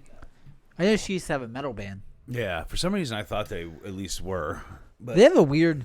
I just gotta throw it out there for anybody that's watching the video later on and thinks like, why does Dave keep messing with his leg? I have got a vicious cramp going on the inside of my thigh. That leg day. Oh God, no! It's just called not sleeping and being dehydrated. There's water there. Yeah, you could have a drink of mine if you get through yours. Yeah, I might chug that whiskey. But there's just like it's always disappointing when I find out people are Scientologists and I like them. It's like so disappointing. Oh, so you're just a moron. Yeah. Really. I thought you were cool. Yeah, like it's hard to. And it's also like if I meet somebody and they're like a QAnon person, not to go back to this, it literally changes my opinion of them. Yeah, like we have there's a fighter, Jared Cannonier. Like we might be bigger fans of him. Yeah, we talk about it all the time on the MMA podcast. Yeah, we might be bigger fans of him if he wasn't QAnon. Yeah. Like I'll even start talking high about him, and then Brandon will remind me that he's QAnon. I'm like, fuck. I can't let it down. I can't let it go. Yeah. Because that it just shows me that the way you engage with the world is fundamentally different than me. Yeah. Really, that's just what it comes down to. And I'm not saying that my way's. I engage with the world the best way possible. Yeah. Not that, but also I'm fucking not QAnon, so that says a little bit about me rather than being QAnon. You know. Well, and that shit is dangerous, man. Yeah. Those conspiracy theories like that. Like I saw somebody posting something about Pizzagate, which recently made a comeback, but it was actually from a couple years ago and it had already been debunked. But for some reason, it made a comeback through all this pedophilia stuff that nobody even talks about anymore. By the way, that just disappeared. What, the pedophilia stuff? Yeah, I always just see it like Pedo Joe or whatever. That's all you see now is Pedo Joe. It's just a fucking title. People talking about it anymore. You don't see people talking about the mysterious Hollywood cult or any of that anymore. That's all gone.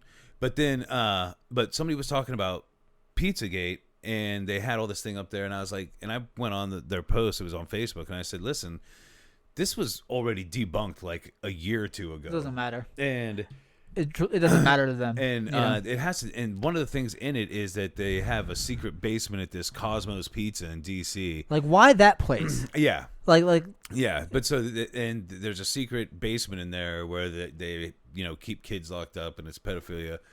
And so I told him, I was like, you can't just spread misinformation like this. And they were like, why? It's not hurting anybody. Like, I'd rather them go investigate it than and then find out it's not true than not let people know. I'm like, no, it's not true that it doesn't hurt anybody. Some guy went to Cosmos Pizza and shot the place up. and only to find literally. out afterwards when they took him around the whole fucking place that there's no fucking basement. There's no basement underneath there at all. He's like, no, it's through that door. They told me in the conspiracy theory, and they opened it. It's a fucking janitor closet, not even big enough for 2 people to stand in. Yeah, like, some guy's business was affected. So, right. Imagine this, like, owning a pizza place, and somehow your pizza place is a pedophile ring. Right. Like how much, like, you put your whole life's work into Cosmos Pizza. Yeah. Pre-pedophilia ring rumors or whatever. But you know what sucks is it's got to be a terrible feeling for him, but it probably increases business tenfold. Oh, yeah, for sure. Okay, you know what I mean? People are, like, going in there trying to find secret the place. menu you got. Yeah. I heard, like, Obama ordered off the secret menu of, like, Yeah. fucking, like, okay, just everybody who is a Democrat is a goddamn pedophile, I guess. Yeah. And that's literally what the conspiracy is. If you're a Democrat, you're a pedophile. Yeah. But, like, I don't know.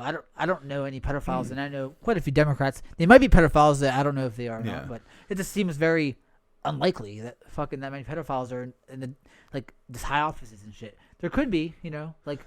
Meanwhile, there's conspiracies that have been proven true about. I'm pretty sure it's actually about Republicans. It's called something Grove. Look up. Everybody thinks he's a complete crazy person, and he is to an extent. But a lot of the stuff. Alex Jones. He misses on when he misses. He misses big. Yeah, he misses, like, you should be arrested for saying this. Yes. Yeah, no, for real. That one with the the kids dying. Sandy Hook. Yeah. The Sandy Hook, yeah. He really fucked up there. It's so fucked up because, like, there's parents that are, like, literally grieving. And it's like, Bohemian Grove is what it's called. But so they but he has that miss, and that was bad. Like you said, maybe should have been arrested for what he said about that. Yeah. But he's also nailed a lot. And one of them was Bohemian Grove, which is a Republican/celebrity thing in the middle of the woods. Go to images. They have a giant owl. They have a giant owl thing in the middle of the woods. Look at that one. So this is a ceremony. He broke into this and filmed it. And this is a ceremony where they get effigies of children, like babies. They make stick effigies of them, so it's sticks. They're not actually sacrificing kids, but then toss them into that fire. It's not weird. That's a whew.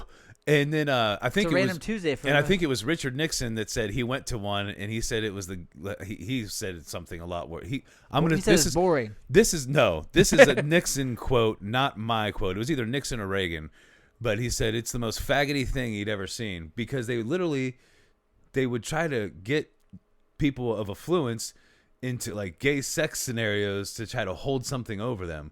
But this is all something that was real, that he went in and filmed and caught. But nobody wants to talk about this. Dark secrets inside Bohemian Grove. But he literally snuck in there with a video camera. I just, like, you just gotta, like, what the fuck is going on in our world? Like, like, it's just like, what is going on? Everybody should look up Bohemian Grove. I am gonna read about this after It did go to images, because there's a giant owl statue out there, and these people are just sitting around in cloaks, burning effigies of little kids. I just don't understand, like, why. Yeah, look at that. How creepy is it? Bunch of politicians and actors. I feel like we don't have to make stuff up. There's actual stuff that we have evidence of. Right. I just I wonder, like, what's our relationship to free speech now, with, like, how prevalent, like, social media and, like, sort of access to information is, Well, the thing what constitutes free speech and what is not free speech. Yeah, well, free speech is free speech. Unfortunately, free speech means, like, a Nazi can say his bullshit, and right. But then, a good person can say his good stuff. It's unfortunate, but when it's in relation to social media, like it or not, those are businesses, right? Just the same way as a place has the right to refuse you service, they have the right to refuse letting you post on their shit. And whenever you sign up, you do agree to terms and conditions that you sign off on and you agree to.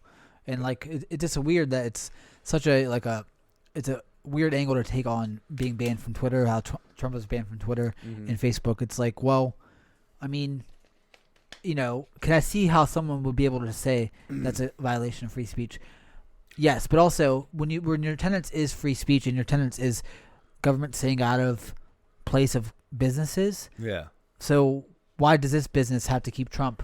Really, Right. when you think about like the core tenets of like conservatism, like Right. why do they have to keep Trump on their business and their platform? Does he deserve that? Like, does everyone deserve to be on Facebook? Does everyone deserve to be on Twitter? Yeah. Is that like a part of what free speech is now? Like you're actually banned from Facebook right now. I have a 30-day ban for an offensive meme. Yes, airing my dirty laundry on air. I was trying to keep it secret.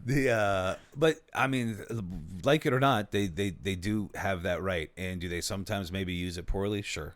Right, but like, I don't know. I'm banned for 30 days from posting. I don't feel any certain way about it. I fucked up somewhere along the lines in terms of like Facebook. Like, what am I gonna do? Just not post, and like I don't have a right to post on Facebook. I did see somebody posted a thing that said if they can ban POTUS from social media, imagine what else they can do. No, that's the limit of their power. that's it. They can ban you from that. Well, I don't know what you're getting at here. I don't know, Twitter army or whatever. Twitter army. I don't think that means they're going to invade my house or anything. Like I don't know how far that can actually stretch and like, there. I don't know. Like, isn't the idea that the free market will pick up where this discrepancy with this company is? Isn't the free market like same thing with like I think Parler is now getting taken from Apple stores. But like when you see some of the shit on Parler about like how like I mentioned before the podcast like how somebody like in a few days it'll all go down where it'll all come out that Pelosi was arrested and Trump has them. And it's like that's the shit on Parler, and like why would Apple want to be associated with that? Like, right. Like you have your own choice of like if Apple isn't hosting what you want it to host, you make whatever the equivalent of Apple Store is. Like that's your right to do, Well, yeah. Well, and here's the thing: is if the roles were reversed and Parler was a left wing thing that was posting stuff like that, you wouldn't want it to be on there. Right. It just is what it is, man. And like you're free when it boils down to like yourself personally. You're free to go in the corner and say Trump has them where they want them. Like no one's stopping you from doing that, and the government's not going to arrest you for saying anything about Trump, saying anything about Biden, anything about politics in that way, unless you're actually making threats. Yeah. If you're making threats, that's one thing. That's actually not free speech. You can't say fire in a public space or whatever. Right. Well, and yeah, you can't incite things, but I guess the idea of inciting is like a sort of gray area. Yeah. What is actually insightful language? Well, and you do have the right to free speech, but it doesn't mean you don't. It doesn't mean that makes you safe from the repercussions of what that free speech, of what you say.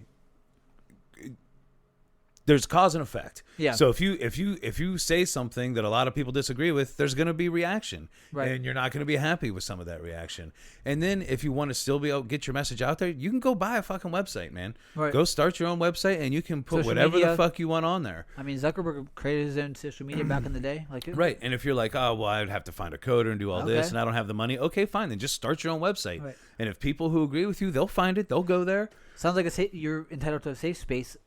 On Facebook, seriously, it's like not to. I'm not trying to dunk on like certain ideologies just don't line up with like how it is. Like if I was banned from Facebook forever or Twitter or whatever, it's like what the fuck can I do about it? Like I'm gonna say like I need to be on there. I don't need social media. Yeah, I don't know. Trump doesn't need social media to be a president. No one else has done that in that way. Well, and literally, if Alex Jones can survive being banned off of every social media platform, then so can fucking Donald Trump, and so can anybody else. Alex Jones doesn't have nearly the means that Donald Trump has. Right. So, and he survived it. He's still big. You know what I mean? How much money do you think Trump's going to charge when he creates a social media platform for his followers? Seriously. There's going to be a fucking money. Can you imagine the train wreck that'll be, too? And it's just going to be like, it's going to be an echo chamber, but like I guess every social media, like you curate your social media. Right. You do, And do you think Donald Trump is not going to ban people from his social media platform? Right.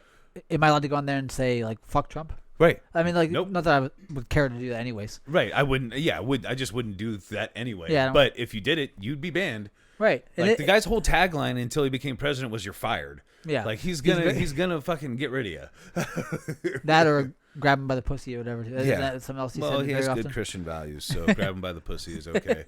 Well, yeah. I mean, I actually got into a conversation yesterday about this lady who said she didn't like Trump's character, but she didn't like the Democratic values and how they aligned with her values. And I'm like, oh, you mean abortion, right? Yeah. That's really what it is. And it's like, well, I mean, that's what you care about. I can't stop you from caring about abortion issues. That's a bigger discussion about abortion. Yeah. But and like, you're more worried about free speech than freedom of body. yeah, and like, but also like, do you think Trump's a Christian? Like, yeah. I mean, he holds a Bible sometimes, but yeah, like, I mean, if I had to bet money on who's been to church more, like Trump or like Obama. Like, really, not saying Obama's a Christian. I don't know Obama's religion or whatever. Right. I heard he's Muslim though, but yeah. but it's just like, who would I think has a better understanding of Christianity? Yeah.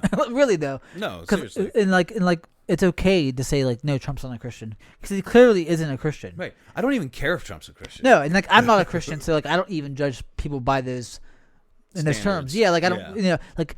It'd be better for me if Trump's not a Christian. Like I'd be more okay with that. Yeah. I'd feel more safe if someone was like, I'm not a Christian. That's fine, right. Or was a religious. But like, I don't know, just to sort of equate those things and to have the Christian base come out for Trump in the way that they do is perplexing to me, because it seems to me that like they would denounce his character. Yeah. As something that's not Christ-like, and something that is farthest away from Christ you could find in political discourse. Yeah. Jacob, what time are we at? Fucking. Hour 20. Yeah. I don't know how much longer I want to keep this going, but I do want to point out, because I feel like it's going to come off as like a right-wing Trump bashing thing we're doing here, but it's the reason it happens with Trump is because he has such a cult-like following that it's crazy to us. It is, yeah. Because if you would ask either of us if we think Biden is awesome, we'd probably say no. No, I didn't vote for him in the primaries. I voted against him, and I think he won, but he was the worst candidate possible to run in terms of like what I agree in. I think we both would agree that this is either the first or second worst two candidates we've ever had in maybe American history, and the other one being Hillary and Trump. Yeah, and like I said, the Democratic Party has failed in that respect of like running a good candidate. Yeah. And like if they would have lost this election, I would have blamed them. I wouldn't have said like Trumpers fucking, it wouldn't be on Trump, because it's up to the Democratic Party to win elections. It's up to the Republican Party to win elections. Yeah. And if they lose, that's on them. And like when Trump won originally against Hillary, I never once thought, oh, he cheated. Never once. Nope. I just thought, wow, I didn't know many people like Trump. Yeah. Seriously, like I just wasn't in like, of course Hillary lost. She fucking sucks. Right. Like she sucks. So of course I was scared of that. I didn't vote for as Hillary. well. I didn't vote for Hillary. Yeah. In 2016, and no, like I voted for Gary Johnson, and I did not like it. I didn't vote at all, and like I regretted that over the years as Trump came to be who he was in office. Yeah. And I was like, well, maybe Hillary. I should have voted for Hillary. I can say I do think Trump did some good things while he was in office. Like some of the trade negotiations and stuff he did. While at first I was terrified of them, it's like, well, fuck, they worked. Yeah, and the certain things he did. Yeah, like he wasn't bad across the board, and like I wasn't like I don't care about giving anyone their roses or flowers or you know in terms of like what they do, and like same with Biden. If Biden fucks up and he does terrible shit and our economy tanks, vote his dumbass out in 4 years. Vote, run somebody else. Get him out. Impeach him if he does something impeachable. Yeah, honestly, I wish like we could impeach people just for doing a shitty job. I do too. Like, hey man, you fucking suck. You gotta get the fuck out of here. Like, why can't we fire you? You know what I mean? And because I do believe that there's a possibility that'll happen. Yeah. With Biden, honestly, I don't even really know how much of a Democrat Biden is, to be honest. No, he's more. Well, in general, people who run as Democrats, in terms of like world politics, they're mostly like moderates, right? Yeah. Even right in terms of like the scope of like political geography. Most people in England and like Europe and all those countries are way more left than we are. Yeah, and that's why a lot of people that I've, on Facebook that we're just about the most conservative country in the world at this point. Yeah, and most people I know, like I have a lot of friends that are like like I have friends on Facebook that are part of like music communities, and most people lean left, and a lot of people that Biden wasn't left enough for them. He wasn't left enough. That's why he sucks. Yeah, and that's a big thing in left communities. Is like he fucking is barely even left. Yeah. He's like the worst person to even say is they're on the left. He's up in the right in terms of like most people's perspective. Yeah, and let's also be perfectly clear: nobody, including Biden, is taking your fucking guns away. No. Nobody's taking your guns away. That's a talking point people always have. Like, first thing they're going to do, he's going to get in there, he's going to take our guns away. He's not. Nobody's ever going to take our guns away, man. I softened on, like, I used to be a lot more, not anti-gun, but a lot more sort of strict on guns. But, like, now, like, if Biden enacts this gun tax that he's doing, that fucking is terrible. Yeah. And, like I said, just because I voted for Biden and I wanted Trump out doesn't mean like he's gonna do some nefarious shit.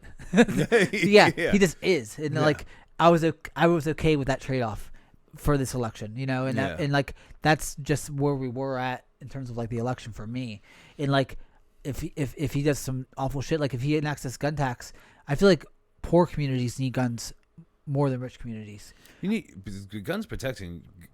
guns properly to protect yourself is just a necessity, and I don't think it's ever been more prevalent than now, which is why you can't even get ammo anywhere now. Like, in people who used to be anti-gun or buying guns. That's like me. I was looking at like getting my gun license, and like I've shot guns a few times, and I don't have like affinity for like shooting guns. I don't fucking. It's not like I have fun doing it. It's fun enough, but like I'm gonna draw towards it. But if you're poor, and it's like if you're working class and you're a working class person, I feel like it's more important for you to arm yourself as a working class person. Yeah. And that's just like coming from somebody who is, is working class. Like I need a gun in my house probably. Yeah. And like, I have a family, I have a kid, and that makes much more sense as I get older. It didn't when I was in my 20s, Yeah.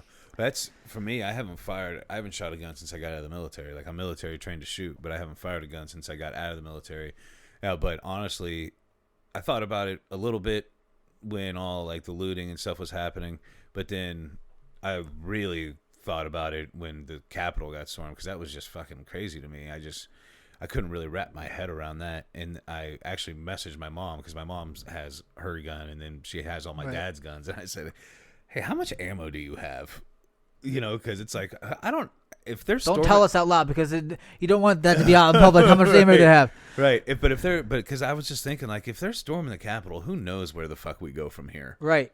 And like I don't want to. And I was already worried about it in general, because I said no matter who wins, there's going to be issues. Yeah, there is. Like I wouldn't be shocked if sometime in the next 10 years we end up in some sort of civil war. It wouldn't shock me at all. I do love like the narrative of like Antifa and like left people being just like weak soy boy cucks that are just like fucking like so ineffectual and weak that they couldn't do anything, but also they're trained Antifa soldiers that can like masquerade as somehow they're like perfect fucking like super soldiers that can hitch off any plan and parade as Trumpers or whatever. Right. But also they're just like they all want to be girls and they're all fucking confused about their genders or whatever.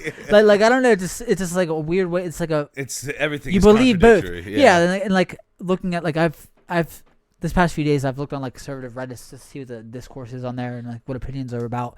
And there's like people that some simultaneously believe that like Antifa did it, but also that the Ashley Babbitt girl is a hero. And it's like, well, was she Antifa? I don't know what the fuck even the narrative is and how they even make sense together. Was Ashley Babbitt the only American patriot that was shot? And the rest of them were Antifa? Yeah, so like Antifa just tricked you? Like they just tricked everybody and like, so what the fuck's going on here? How is that even accomplished? Like, yeah, what cracks me up is just you have the people who don't want to admit that their side would rush the Capitol, so they say it's Antifa, and then those people are angry and crying because you're calling them Antifa. Yeah, they're like, no, I'm a Republican, and like the guy with the fucking headdress, he's fucking a well-known QAnon person who's marched against BLM, and then they use that picture of him marching against BLM and crop it just right so that it looks like he was there with BLM. Like, look, on, man. There's BLM people in the background. His head's in this picture. It's real close on his face. Right. Look, he's at the fucking protest or whatever. And like, why would if he was really undercover, why would he wear the same outfit? Yeah, if he, like that's his outfit that he wears everywhere. Yeah, and like. It's in like, or the guy with the hand tattoo or whatever. Like he had like a dishonored like the video game Dishonored. There's apparently a logo in that game. I've never played it, but it's like a hand tattoo, and the guy had it, and everyone's like, "Look, it's a hammer and sickle," but it's not. It's just some Dishonored tattoo. Right. And like, why would you not? If you had a hammer and sickle and you're going undercover, why wouldn't you wear fucking gloves or makeup over it or something? Yeah, like it just seems to me like. But, and do you know how many people get tattoos that have no idea what they mean? Exactly. You know what I mean? Like I went to rest in peace Chuck. He owned Hot Rod Tattoo. I went to him for my first tattoo, and I was gonna get hammer and bone lettering across my back, which is my last name. Yeah. And he was like, "Well, do you ever plan on going to jail?" And I was like, "No." He was like, "All right, well, just so you know, that's the name of a neo-Nazi gang." So and I was like, "All right, well, let's pick something else just to be safe." Yeah. Don't know how my life's gonna turn out at this point, so hopefully not go to jail, but you can't be. And thank you, Chuck. Anyway, but I was online in the fucking comments. I spent too much time in the comments talking to people this past few days. And sometimes you do it acting like you're on the other side. Well, it's just funny to say comments and like to see if someone will believe it. Like somebody posted a picture of like one of the protesters. I was like, "Oh, I saw a picture of him shaking hands with George Soros." and like I got like so many likes in the WTV9 comments, and someone's like, "You know George Soros?" I go, "Actually, no. It was a picture of someone's phone I saw." And I said that, and the guy put, "Oh, you can't fake a picture." I go, "Yeah, you can never fake a picture ever." And like, it's just like, okay, you know what? It's sad. I feel good that I get so many likes on the comments, but also it's kind of a sad situation where they're liking something that's obviously not a real opinion of somebody. Right. It's sad that they are believing what you're saying. Yeah. And honestly, I'm starting to think that you actually probably should be banned from most I don't social media platforms. Just for myself, just for my productivity in my life. And I think you are inciting people. Probably. Well, because I have people that are on the left like argue with me, like, and like fucking the conversations, and like this guy inboxed me, God. And it's like he inboxed me, it was like call me names. He's on the left, and it's like, dude, I'm probably more left than you, maybe. and I said something like, "Fuck you, Snowball." I called him Snowball, not even Snowflake, and it's literally like the most obvious thing of like like you don't have the right name for it even. And it's like, dude, look at my page. I have a lot of public memes that aren't even hidden behind my fucking profile. And it's just like... Snowflake is a term I never use. Somebody got mad at me for saying this on social media. What, snowflake? Yeah, well, I didn't say snowflake. I said it's hilarious. All I said was it's hilarious to me how snowflake has changed. It used to be the Republicans calling the Democrats now that. They don't even say and it. Now it's the Democrats calling the Republicans that. Yeah, now, but it's like it's acknowledging that the fucking like the power of the word has shifted. You know what I mean? Yeah. Like it just. To be honest, we're both probably snowflakes. like that's fine. Anybody who's complaining that much, you sure call them a snowflake. Yeah, but the idea though too that you shouldn't care about something is actually faulty to me. Like I feel like if you have strong convictions, it's okay to be a fucking snowflake about it. Right. Really, it's not even a bad thing to me, really. Right. But both sides should just accept what's happening. Like it cracked me up. One of the things that did really crack me up when it shouldn't crack me up about the Capitol at all, but did crack me up is. I remember when Trump first won and the Democrats all they were really doing was crying about it on social media. Yeah. And they were like, "Oh, get over it, snowflakes," and this and that, and like, "Why don't you just settle down?" and this and that. And I'm like, "Man, why don't you settle down? You stormed the Capitol." Yeah. Easy. I just like just go on Facebook like everybody else did. Just bitch to your friends or whatever. No, that's fine. But like, I don't know. I just feel like for people that like Trump though, it's like, yeah, it probably does suck that Biden won. Like it probably is very like scary if you think Biden's scary and his like policies are scary for our country. And like I can get that. I think it's a little bit silly in the scenario of Biden, just because I literally don't think. Yeah, he's lame as shit and he's not going to do nothing. He has no balls. Even with them having all the power, nothing is going to fucking change because that's not what Biden's trying to do. And like it's just going to be a very docile. I mean, maybe 4 years. Maybe they'll prove us wrong, and maybe they will try to make some dramatic changes. I highly doubt it. I don't think we're going to see any changes to healthcare. No. If there are changes to healthcare, it's going to go the way that the Republicans want it to go. We might get another stimmy. We might get another stimulus check. That might be kind of nice. Yeah, I'll take as many stimulus. I don't care who checks. signs off on them. It could be Biden, it could be fucking Kamala Harris is giving them. It could be fucking Pence. I don't. If you give me stimuluses, whatever, you know. Yeah, I don't care if Mark Cuban is the one giving me the fucking stimulus check. But yeah, like I feel like it's just gonna be very par of the course. Yeah. Democratic fucking 4 years of like them in office, them being ineffectual. Yeah. Them actually not pushing anything to further anything they actually talked about. I think it'll look way more Republican than it does look Democrat, to be honest. Yeah, and it's gonna be less. I mean, like he was Obama's vice president, but like I feel like Obama was more left than he was. Yeah. And like if Bernie Sanders won, it'd look way different than if Biden won. Yeah. Yeah, like he's a lot more left. Yeah. And like even then, he's not as left as some people that exist in the world. And my biggest thing, like I liked Bernie. I think the main reason being, I'm not even sure his policies or any of that would actually work or whatever. He's not a communist; he's democratic socialist. But my biggest thing is just change, because obviously what's happening right now isn't working. No, it's not. And we just keep pretty much going par for the course with all of our elections. Yeah, and whether it's not it be shifting. Republican or Democrat. It's like the same sort of policies and same sort of presidents, and like things around it are eroding. Yeah. And like things aren't being tended to. With our policies and with our elections, and people aren't actually attacking the problems that are cropping up as they come. You know what I mean? I feel like things are getting worse for most Americans. And like the economy was pretty good under Trump, and like, you know, I don't know, I can't tell for certain how much of that was like Trump policies or residual Obama policies. So it's hard for me to discern, because I think it's hard to, because typically they say like the economy's effect is actually from the previous president, but it's hard to say, because those trade agreements definitely helped. Yeah, and I'm not gonna chalk up all of Trump's success in those areas as Obama's successes, because that's not fair to Trump. Yeah, and Obama wasn't a great president either. No, and Obama, I don't know. It's like, does he seem like a good guy? Yeah. Is he probably a war criminal? Yeah. Killed a lot of innocent people. Yeah, it's just like, you know, yeah. But it's weird how softened the opinion of like, but like I think every president is by de facto a war criminal under those terms of like, right. You know, of engaging with the world as a president, you know, and like it sucks, and like it makes you question your character to want to be president, to be honest. Yeah. Like you got to be probably fucking sick somewhere in your head to be a president, and like you got to make hard decisions, and like you could sort of give them a little bit of softness too, like they have to make tough decisions. I hope The Rock runs next time around. With Stone Cold as his running mate? I just would rather root for The Rock than anybody they've given me in the past 8 years. I don't think we'll see another not politician win. Can we at least get a guy that's like, I don't know, 45, maybe 50? If you're like in your 70s, like I don't want to see you anymore. Yeah. That's what I really don't. What do you have invested? Like why? Right, like right before I die, I want to take on a really stressful job. Yeah, like Joe Biden, you're like 78. Like why? Yeah. What are you getting out of this right now?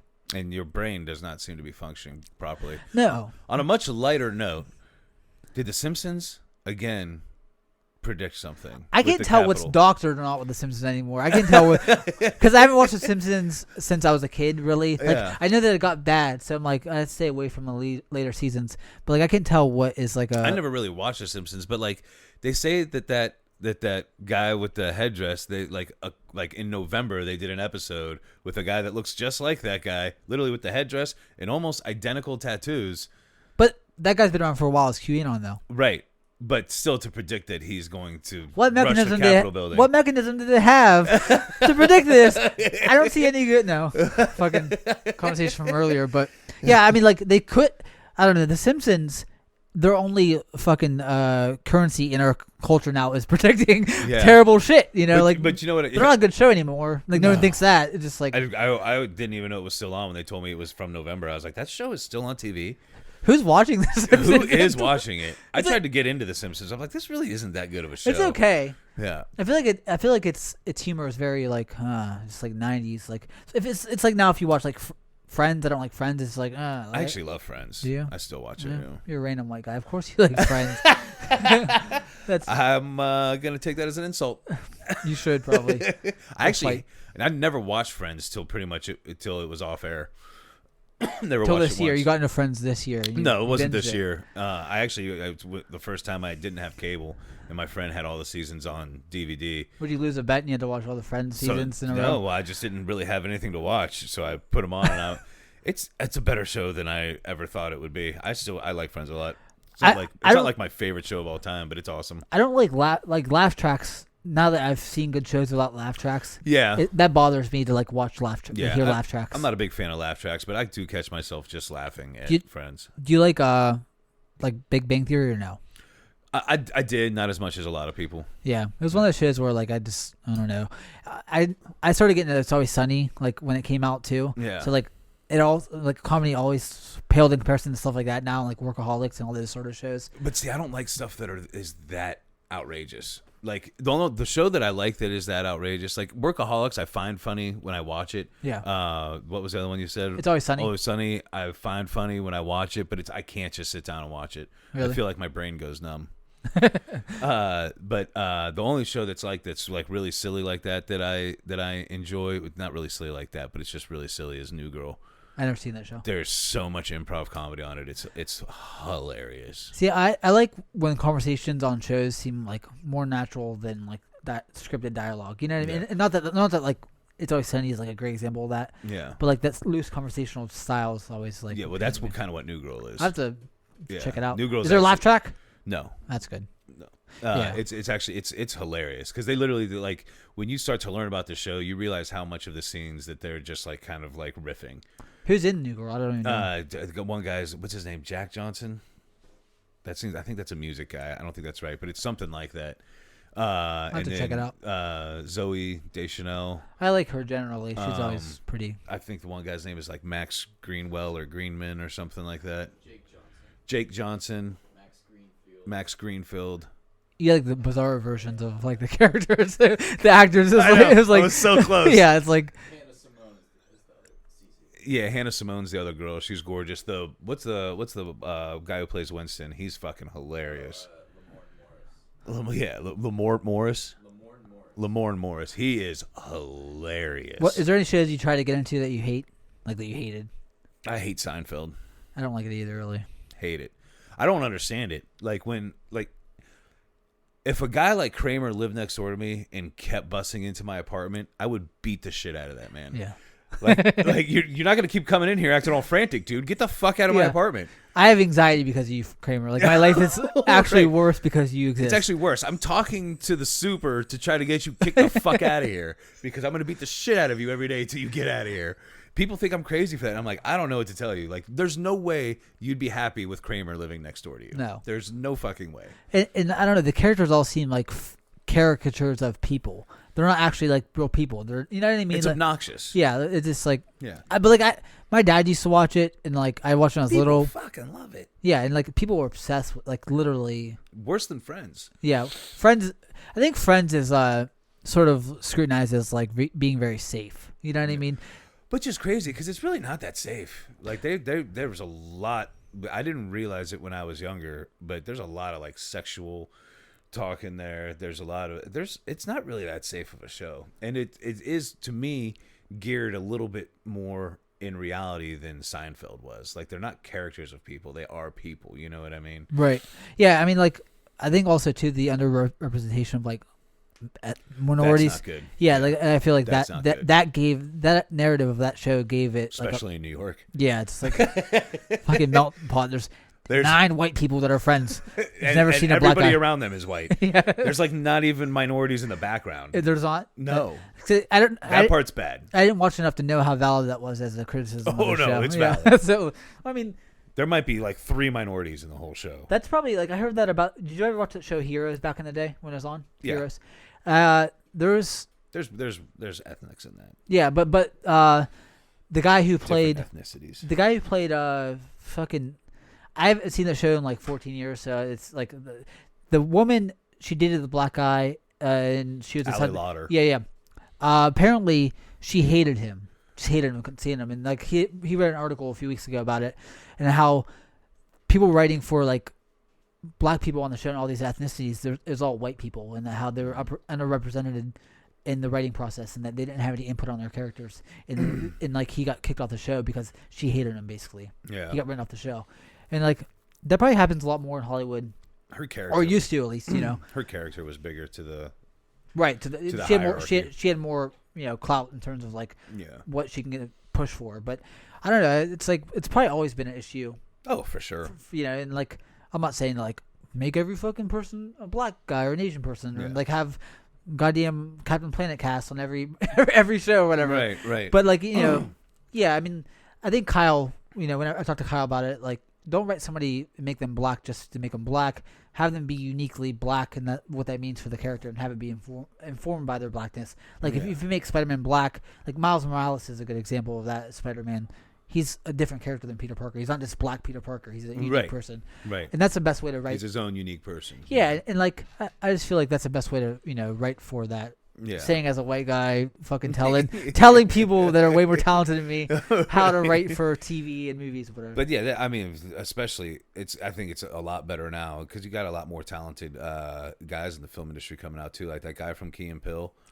How did he become like a fucking horror movie juggernaut? Like dude. Yeah, that actually blows my mind when I think about like what he came from. It's just like sketch comedy show, funny. And then he makes something like Get Out. Like I didn't really like Us that much, but Get Out blew my fucking mind. Yeah, and he still has a lot of like. For me, he has a lot of like leeway. Like just because I didn't like Us as much either. It was fine. I didn't love it though. I just felt there were too many loopholes. Yeah, but like I'm still looking forward to whatever he does. Just, fuck yeah. Yeah, because like it wasn't bad enough that I'm like, okay, I'm done with him. Like no, I still can't wait for his next movie to come out. What is he doing? Candyman? Is that a thing? I wish he wouldn't. Yeah, just because I didn't really dig the Candyman's. I don't like his character. Yeah, it's kind of cool, but also like I remember seeing that movie when I was little. I don't understand what candy has to do with bees. I don't understand what's happening. You remember that movie, The Lawnmower Man, back in the day? Oh yeah. Like I remember watching that as a kid and like, what the fuck is going on in this movie? Like, first of all, why does my dad let me watch Lawnmower Man when I'm like 5? But like, I literally don't understand it. Like, and like I could probably go in. What is this nonsense? It's like a virtual reality like killer or something like that. I'm like, what is this fucking dumb movie? Back even as a kid, I was like, this shit's dumb. I'll tell you, really funny. So you remember Inception? Yeah. So when I watched that movie, I was like, wow, I can't believe this movie. And I grasped it. I understood the concept. And I tried to watch it with my dad because my dad loves really serious, got to pay attention movies. He was like, this movie's fucking stupid. And I was like, what? Why do you think it's so dumb? He was like, what's going on? Nobody knows what's going on in this movie. I'm like, no. And I'm trying to explain it to him. I'm like, I don't understand how he doesn't get this. Man, the other day I tried to watch that. What's it called? Tenet. I have no idea what's happening in that movie. Yeah. And the dialogue is so like I've low. tried to watch it like 8 times. I'm like, I don't understand what's happening. Like, why make a movie like it's just like, dude, it's time travel, but somebody pushed rewind? I don't understand what's happening. There's no way he knows. There's no who wrote that? Christopher Nolan? Yeah. He's no fucking clue what's happening in that. Dude, Jacob, did you watch that? Yeah, I did. Did you understand it? There were times when I thought I did. Tricked you. But then like farther along in the movie, you lost it. This is not what I was thinking. Yeah. That was the most confusing movie ever. It's like parallel, and the one universe is going backwards and the other is going forwards, but they're like crossing. Yeah. It's so fucking weird. It's funny. I tried taking like my kid like to the drive-in because it's the only movie ever playing. Like it was like literally the only movie playing at the time at the drive-in. I was like, okay, well, I liked Inception and I liked The Dark Knight and I didn't know anything about Tenet. I'm like, oh, we'll take fucking my girlfriend and her kid and my kid. I'm so excited to watch it. And I'm like, we go to the drive-in and they're like, this movie's boring. I can't hear any dialogue. We leave like literally like 40 minutes into it because like I had no idea what the fuck's going on at the drive-in with low dialogue. Yeah, well, and actually that's what's crazy too is I was watching on my TV that I have the sound bar on, and it would be so loud during the action scenes, and then when they would start talking, I couldn't hear them. I'd have to turn it up, turn it down, turn it up, turn it down. I was like, this is work. Am I Tenet? I don't. Is this what's supposed to happen? Yeah. That's the plot of the movie. Is that am I moving forward or am I going backwards? It's a sound manipulation movie. That's what the whole plot is, right? Man, I didn't know what was happening. I actually think that his Batman movies are overrated, kind of. They're like barely Batman movies. They're like crime movies with Batman in them. Batman's not even in the third movie, dude. You cannot convince me Batman's in the movie more than 15 minutes. Yeah. like he literally is in a fucking dirty prison Yeah. for like most of the movie and busts out at the end. And dude, I actually really like the first one. I really like the second one, but it's more because of the portrayal of the Joker. yeah, I don't like characters where the plot mechanisms of the movie hinges on chance. That shit annoys me. Like I like it, but like when I think about and scrutinize like the plot, it's like so Joker just has to hope that this thing goes this way or his plan is ruined. Yeah. So like shit like that is unbelievable to me, and like that takes me out of it. And the third movie is just like I don't know. So Batman can heal his back in a cave, a dungeon he's in the Middle East, and travels across the world and like busts in at the last second to save the day. It's like all right, that's just like a little. It's kind of comics though, right? I mean, but like either be comic booky or be serious. Well, I can tell you, they were all better than all the recent DC movies except for the first Wonder Woman. That second Wonder Woman movie was garbage. That is maybe the worst movie I've ever seen. Did you watch it, Jacob? It's so bad. Yeah, and I watched it. I'm just like, at first I was like, okay, it's kind of campy. Then it's just like, did they even try with this movie? I was like so excited to see it. Like the first time I watched it, I didn't even really get that she had wished for her guy to come back. I was like, why is he suddenly here? Yeah, because they don't explain the way the stone thing works. I was like, where did he come from? And I was like, and then they're just gonna give him his face the whole. I don't. It's like Chris Pine just needed a paycheck. Yeah, and like so you just fucking like you just had sex with this guy. And like you just basically had sex with his body, and he had like it's weird. Like then the whole movie was it was not well put together. It felt rushed, and it's crazy that it was rushed because it went on during COVID. You could have taken your time. Yeah, put it out in 4 months, 5 months, and like that Barbara character, I hated. Yeah. Like she was so miscast. Like she wasn't. First of all, she wasn't ugly enough to be an ugly woman in the way that they were trying to make her, but she wasn't pretty enough or like fucking. It's like she was like in the middle of a casting. Like she wasn't like a badass. Like you wasn't like, oh, she's a badass now. It was just like, what the fuck's she doing? Like, go. You're trying to be a badass and just like no one believes it. And like, also too, whenever you do like a prequel sort of movie like that, there's no tension of like, well, Wonder Woman's gonna die because she's in the fucking movies after it. So like, can she even get hurt or nothing's gonna happen to her in this movie? So who cares? I don't know. I just feel like it was very poorly done. Like the production of it was poor. Like it was really poorly. It seemed like an amateur movie. I just don't think Gal Gadot is a good actor for a superhero. Well, she's very reserved. And Gal she's Gadot pretty. is not a great actress in general, but the first one was awesome. I loved the first Wonder Woman. It was the only one out of the DC movies I was like, okay, that was a good film. Yeah, I feel like the last half, the ending of the movie, when like the battle scenes, like kind of lost the plot a little bit at the end of the Wonder Woman one. Yeah, just like with the villain and like, oh, there's two villains and like the fucking this guy's a villain. It's like, that kind of was like poorer than the rest of the movie, but it's a good movie, and I feel like the setting of it lended itself to like the writing a lot more, and like the '80s vibe is just like was weird. Yeah, it's just like, this doesn't match. The tone and like the tone changing, it's just I don't know. Yeah, it's poor. Do you ever? I'm gonna go kill this dog real quick. Hold on. I wanted to talk. There's a show I want to talk about, and then we'll probably wrap this up. That's fine. It's a Game of Thrones, right? That's the show. Do you watch that, Jacob? No. You didn't watch Game of Thrones? That's good. Now there's no incentive to, right? No. What was the incentive before? I mean, it was regarded as a good show, right? Before the ending, and now it's just like. All cultural currency it had is just like gone. Like it has no place in you know, like before it was talked up like Breaking Bad, Game of Thrones is in that league. I mentioned Game of Thrones. I was like, it's Game of Thrones, right? And then it's like no, that's a whole podcast. It was actually Vikings. I never seen that show. Oh my god, definitely go watch it. I do have Amazon Prime. I do. It's free on there, all of it. Because the last season, it's not free. I pay monthly for Amazon Prime. I'm saying, but you don't have to like some shows on Amazon you have to pay. But so they released it's really a 7th season, but it's the second half of the 6th season. Right. And they just immediately released it on Amazon, all free, ready to go. And I've watched the show from the start, and there were a couple week seasons in the middle. That's a lot of time dedicated. A couple of week seasons is like 26 hours. Yeah. You know?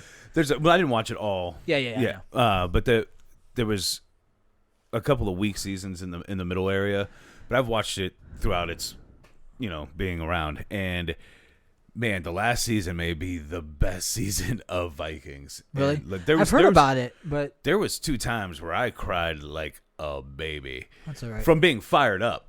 Like, oh my God, you know what I mean? Wait, so you weren't crying out of like sorrow? Or No, not like. I mean, it's kind of like you have to watch it. There's just this, like one of the characters is, and the cool thing is it's a History Channel show, but it's an actual show, TV show. It's not like their show where like they're going through history and then they got some really bad actors to do the like it's like a documentary guy talking and then they reenact it. It's not that. Yeah, I didn't think it was. I knew it was like an actual show. But so it is geared a lot in actual historical people and some historical events. It's not.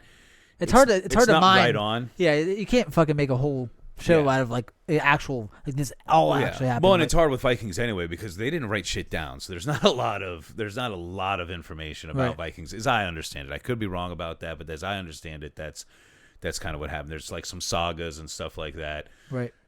But so one of the main characters throughout the whole thing is Bjorn Ironside, who's Ragnar Lothbrok's son. Ragnar is like the His main names are Viking. pretty badass. Yeah, the names are badass. Yeah, and those are 2 real people in history. And so Ragnar Lothbrok is who the show is geared around from the start, and Bjorn is his son. So when you first start watching this, it's his son, like this little kid. And then by the end, he's a fucking Viking, crazy warrior king, and just a badass. And in the last season, things don't go his way, but there's just this epicness to it. Because Vikings, like the only way for them to go to their heaven is which is Valhalla, is to die in battle. You know what I mean? Oh, and there's certain other ways, like get blood eagled and not make a noise. But what's blood eagle? What is that? So a blood eagle is a form of punishment, but it gives you the opportunity, even though you did something disgraceful, to still get to Valhalla. But so what they do is they put your hands up like this. They cut into your back. This is a real thing. They take an axe and chop through your ribs, open up your rib cage from the back, and then take your lungs out and put them over your shoulders. And that's a blood eagle. And if you do that without, like, you can make like some grunts, but if you do that without actually like screaming out, then you get to go to Valhalla still. Oh, that doesn't sound made up. It's real. That doesn't sound made up as a way to heaven. No, yeah. That sounds pretty legit. The Viking religion is very different. I'm just starting to read this Norse mythology. Is that a fiction book or is that it's about Norse mythology. It's about their gods. Right. Yeah. Well, that stuff's really interesting and like probably fiction. Yeah, I saw Neil Gaiman, and I've read like a book of his. Oh, really? Yeah, I read the American Gods book, the first one. Okay. Yeah, that's a show on like Showtime now too. Yeah, but it was pretty good. But I know he writes like fiction and nonfiction. I think, but yeah, I mean it's about the real stories of the Norse gods, but that's obviously more than likely fiction. So I don't know. Actually, grab that book real quick and look at the pages. It's such a rough book, for real. Is it? Yeah, grab it. Okay. It's so weird. You see how the pages are? Yeah, I actually like that better. It's like they're roughly cut. It's so weird. Okay, yeah. Do you see it? See it, Jacob? I've had a few books like that before. Yeah, I've never seen that before. That's the first time I read a book. I was like, what did they do to this book? But I highly recommend watching it, man. Especially after the first 2 or 3 seasons, it's like, man, this is the best show. And then then it gets a slump. Then it goes through a little bit of a slump, and then, man, it just ends. It probably has the best ending season of any show ever. Really? Yeah. Even like, Breaking Bad? Yeah. Do you watch Breaking Bad, right? Yeah. It is. I think Breaking Bad is probably the best show of all time. Yeah. I'm honestly not even a huge fan of it But because it's it so puts well me. done. But it's so well done. It gives me anxiety, the show. Yeah, I have to take break. When I watched it pretty much after it was done, and I had to take breaks from watching it because everybody in there is so shitty. Yeah, there's They're no one all really rooting bad for. people. Only like Jesse. Yeah, is the and you're person rooting for a drug addict. Yeah. You know what I mean? Like, God, I hope God this forbid really you- nice drug addict does well. God forbid you do that. Are you demonizing drug addicts on this podcast? I'm just saying, like, it's a weird hero to have. It's crazy how Breaking Bad is like settled into like uniformly sort of like the best show ever. You know what I mean? That like I hear about The Wire a lot. The in Wire's Sopranos. so good. I much prefer The Wire, but they had one season that was awful. Really? So you can't that's the thing with Breaking Bad is it was consistently really well done throughout the whole series. And the way the framework of Breaking Bad was like a constant ramp up. Yeah. It was like, oh, fucking, like, it was just like, Yeah. it was basically like a roller coaster ramp up, and like, it just like, oh, fuck, here we are. And then It's like it chicken ended. adrenaline shot every fucking season. But I think Mad Men used to be in that conversation a lot too. I don't really see it I as couldn't much. get into it. I don't want to see just like dudes from the 50s like drinking Smoking scotch and cigarettes. you could probably do the fucking whatever they're drinking. It but- was boring. I couldn't get into it at yeah, all. just like in the office talking, And like treating women like shit. I mean, I know that's your thing. But yeah. Well, yeah, I don't know about that one, but maybe I'll give it a whirl. See if I can latch on to something in that. I could never get into it. But even though I think Breaking Bad might be the best show of all time, I still don't think it ended as well as Vikings did. I feel like Breaking Bad's last like few episodes was like so far fetched. Like he shot up the car with the fucking Gatling gun or whatever. It's just like this is got a little crazy. Yeah, this is like Yeah. this is not really the same. This is not even in the realm of the same show that was. It just seemed like it was just like I said about Joker. It's like a lot of plot conveniences that like had to happen, and like it just seemed very far fetched for the show. But it still ended well, and like I'm glad. I didn't watch the movie they released on Netflix or whatever. I didn't watch that yet. It was actually good. Was it? Yeah. I mean, it wasn't amazing, but it was good. Yeah. But that Vikings ended so epically that like I immediately went back and started watching the whole series over again because I want to like have the rest of the show so fresh in my memory and watch that. Culminate in that. Watch that at the end. Yeah. Yeah, I'll have to watch it because I always try to find new shows and like I go. It's harder for me to like get into a show. Like it's not hard, but I'm very hesitant to start something that I know is a lot. You know what I mean? But like if someone recommends something, I'll watch it if I hear enough about something. And the good thing with Vikings is most of the seasons are hour long, 13 episodes. Did you watch Lost when it was on? Uh-huh. Yeah, like it was like Talk about ending badly. and like also 20. It seemed like it's 28 episode seasons. Like some seasons were like 20 episodes. Like that's way too much of Lost. Yeah, especially for hour long episodes. And like they didn't tell you shit really. Yeah. But anyways. All right, well, I think we'll wrap this up. I think it was a success. I think we were actually better about talking about some of the nonsense than I thought we would be. I thought we might just get right into it and not stop. If Kyle was here, it would have been dangerous, I think. Yeah, well, I mean, Kyle can add a certain thing too that, Yeah. But like, I don't know. Fuck Kyle. No, I'm saying no, fuck Kyle. And we'll see him tomorrow. yeah. See you, Kyle. No. But yeah, appreciate you coming on last minute since problem. my sister couldn't make it. And for us, you can also catch me and Brandon on not Gathering of Fools. This is Gathering of Fools on MMA Fools, which we will be recording the first one in a while tomorrow. Yep, and we have a lot of preview coming up for the MMA Fools. So if there's a crossover section of people listening to both, you'll get to hear my voice like twice in fucking twice 4 hours of me or whatever. And then they'll never listen to the channel again. Yeah. These viewers like, fuck, the guy from MMA Fools is on this one now? God damn. I was trying to keep it separate, but he ran out of guests. He had to have me on. And Jacob wouldn't do it, so.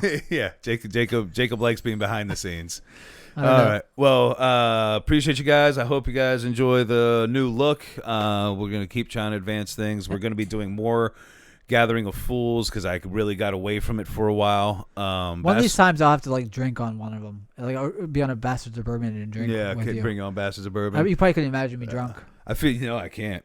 I feel like those, I don't know, Bastards has been getting harder and harder to put together. So is it because of like just like scheduling and COVID, vacations, stuff like that? So we'll see how that gets put together too. But definitely you have Gathering of Fools going to be coming at you every week. MMA Fools is coming back. It's going to be coming at you every week. And, we'll get with Steve and figure out where we're going with Bastards. And I guess that's it. Thank you. And we'll see you next time. All right.